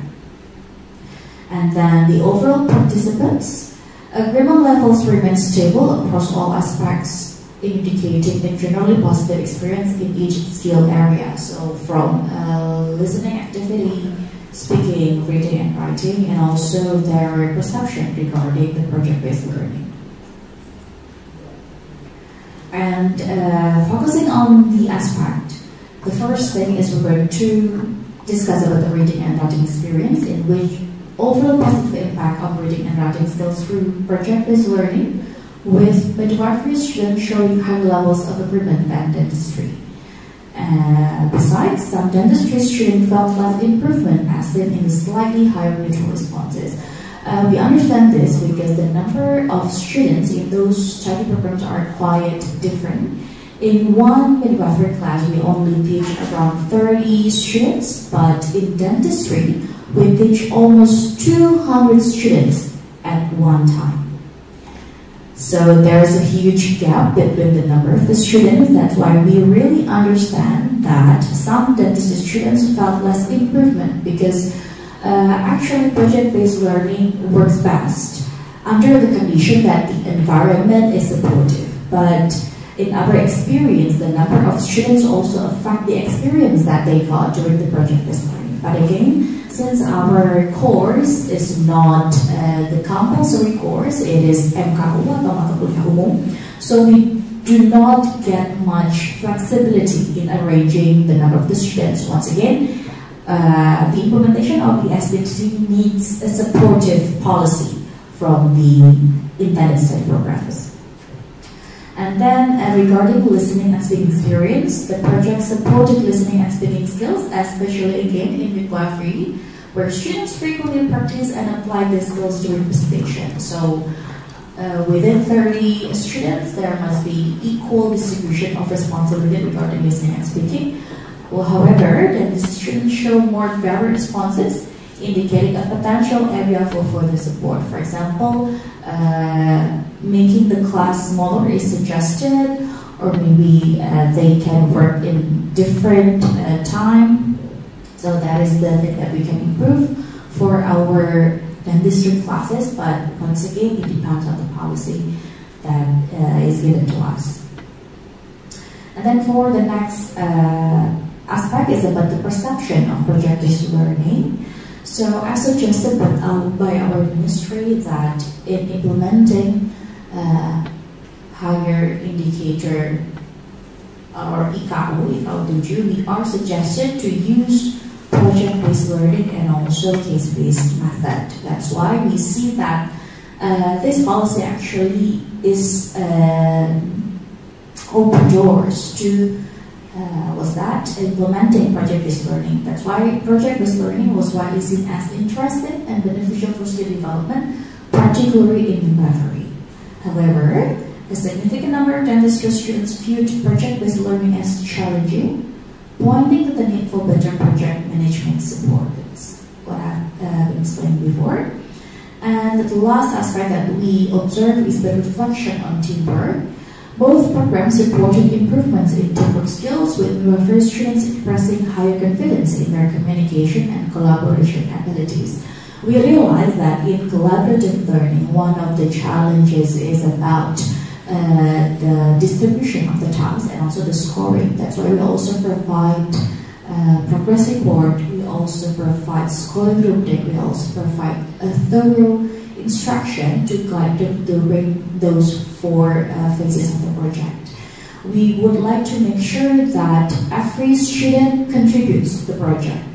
At the end of the project, the peer members also assess their friends by submitting their assessment through Google Forms. So we, as the lecturer, prepare few things to minimize the jealousy about working together. We minimize the risk of jealousy in case that someone got higher or someone got lower results by providing hopefully a very clear rubric and also guidance to them. And the conclusion from our research is that the overall implementation of project-based learning is proved to be an effective method for enhancing both language skills and collaborative ability, especially on teamwork, among students in both programs. However, the differences in student satisfaction between the midwifery and dentistry programs highlight the need for tailored support, and that these students may benefit from additional resources or structured assistance to help them manage PPL-related challenges and gain more from the approach. Increasing opportunities for listening and speaking practice could also further support dentistry student skills development and engagement. So I guess that's it from us. We'd like to say thank you for the opportunities. We're signing off. Wassalamualaikum warahmatullahi wabarakatuh. Okay, give applause for Miss Laila Hidayati, Miss Nabila Sofia, and Miss Sosia Natasha. Okay, without further ado, we will move to the next session. The session is for questions and answers. And I would like to say thank you again for the excellent presenter here. And okay, if you have the questions for the presenter, please raise your hand and also mention to whom the question is asked. Okay, any questions? This is actually not a question, but I would like to say our sincere gratitude for participating in our workshop, because the workshop is actually conducted in our place in Jakarta, and it is actually supported by Forum for the National English Institute, FPSB, atau Forum Institusi Layanan Bahasa. We actually invited Japanese board administration dari tahun akhir. And that is not the only workshop that we conduct. Actually, we conducted the workshop in another 25 cities around Indonesia. And for your information, I also attended the workshop in Jakarta with different background, with a different vibe, but similar, with the different attendance. Mostly coming from students, only some are teachers and lecturers, and just so you know that UTA modify the instruction in every cities, almost in every cities. It is because of the atmosphere, because of the background of the attendees. So when it is conducted in Jakarta, they because of the curriculum is different from, for example, in Labuan Bajo and in Jakarta, he always modify the rundown of the workshop. So probably it can be an interest.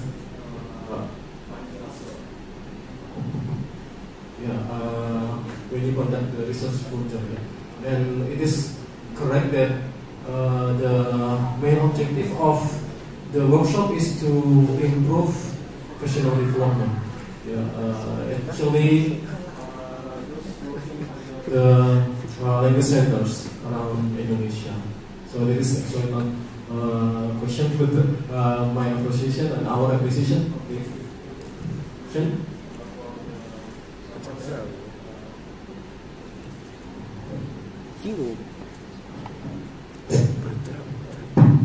Okay, this is not actually at the time.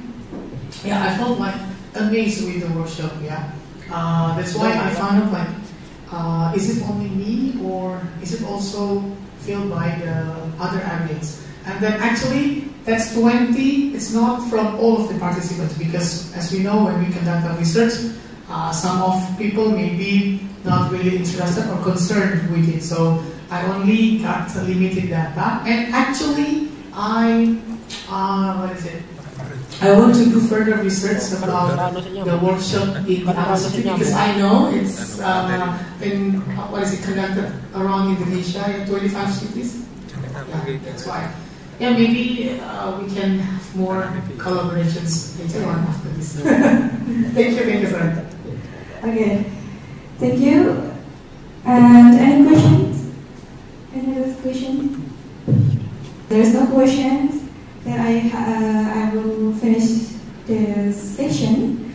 And yeah, Alhamdulillah, today we have gained a lot of knowledge from the insightful presenter, and especially emphasizing the significance of language and identity, and in personal, educational, and also professional context.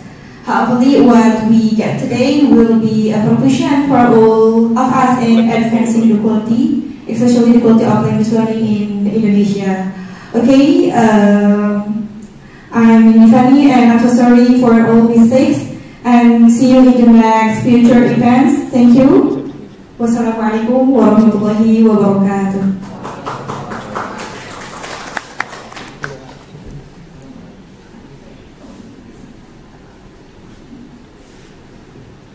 Okay, now the time for documentation. Maybe all presenter can come forward to take a picture.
Ladies and gentlemen, I would like to give a gentle reminder for these following audiences or participants to sign the attendance list. Let me call the names. Ardi Melana from Universitas Negeri Semarang. Mr. Fahul Rozi, do you know anything? So, Mr. Ardi is not coming. Mr. Ardi Melana is not coming. Oh, Fahul Rozi, yeah, I know Mr. Fahul Rozi, but Mr. Ardi Melana, okay. Then let me call Mr. Pertama Adi. Sign the attendance with Mas Hafiz. Could you please help Mr. Tama? Okay. And then Rustiana, Tasya Arning Raya. Okay. Yeah, presensi. Thank you very much for the attention and enjoy Jogja.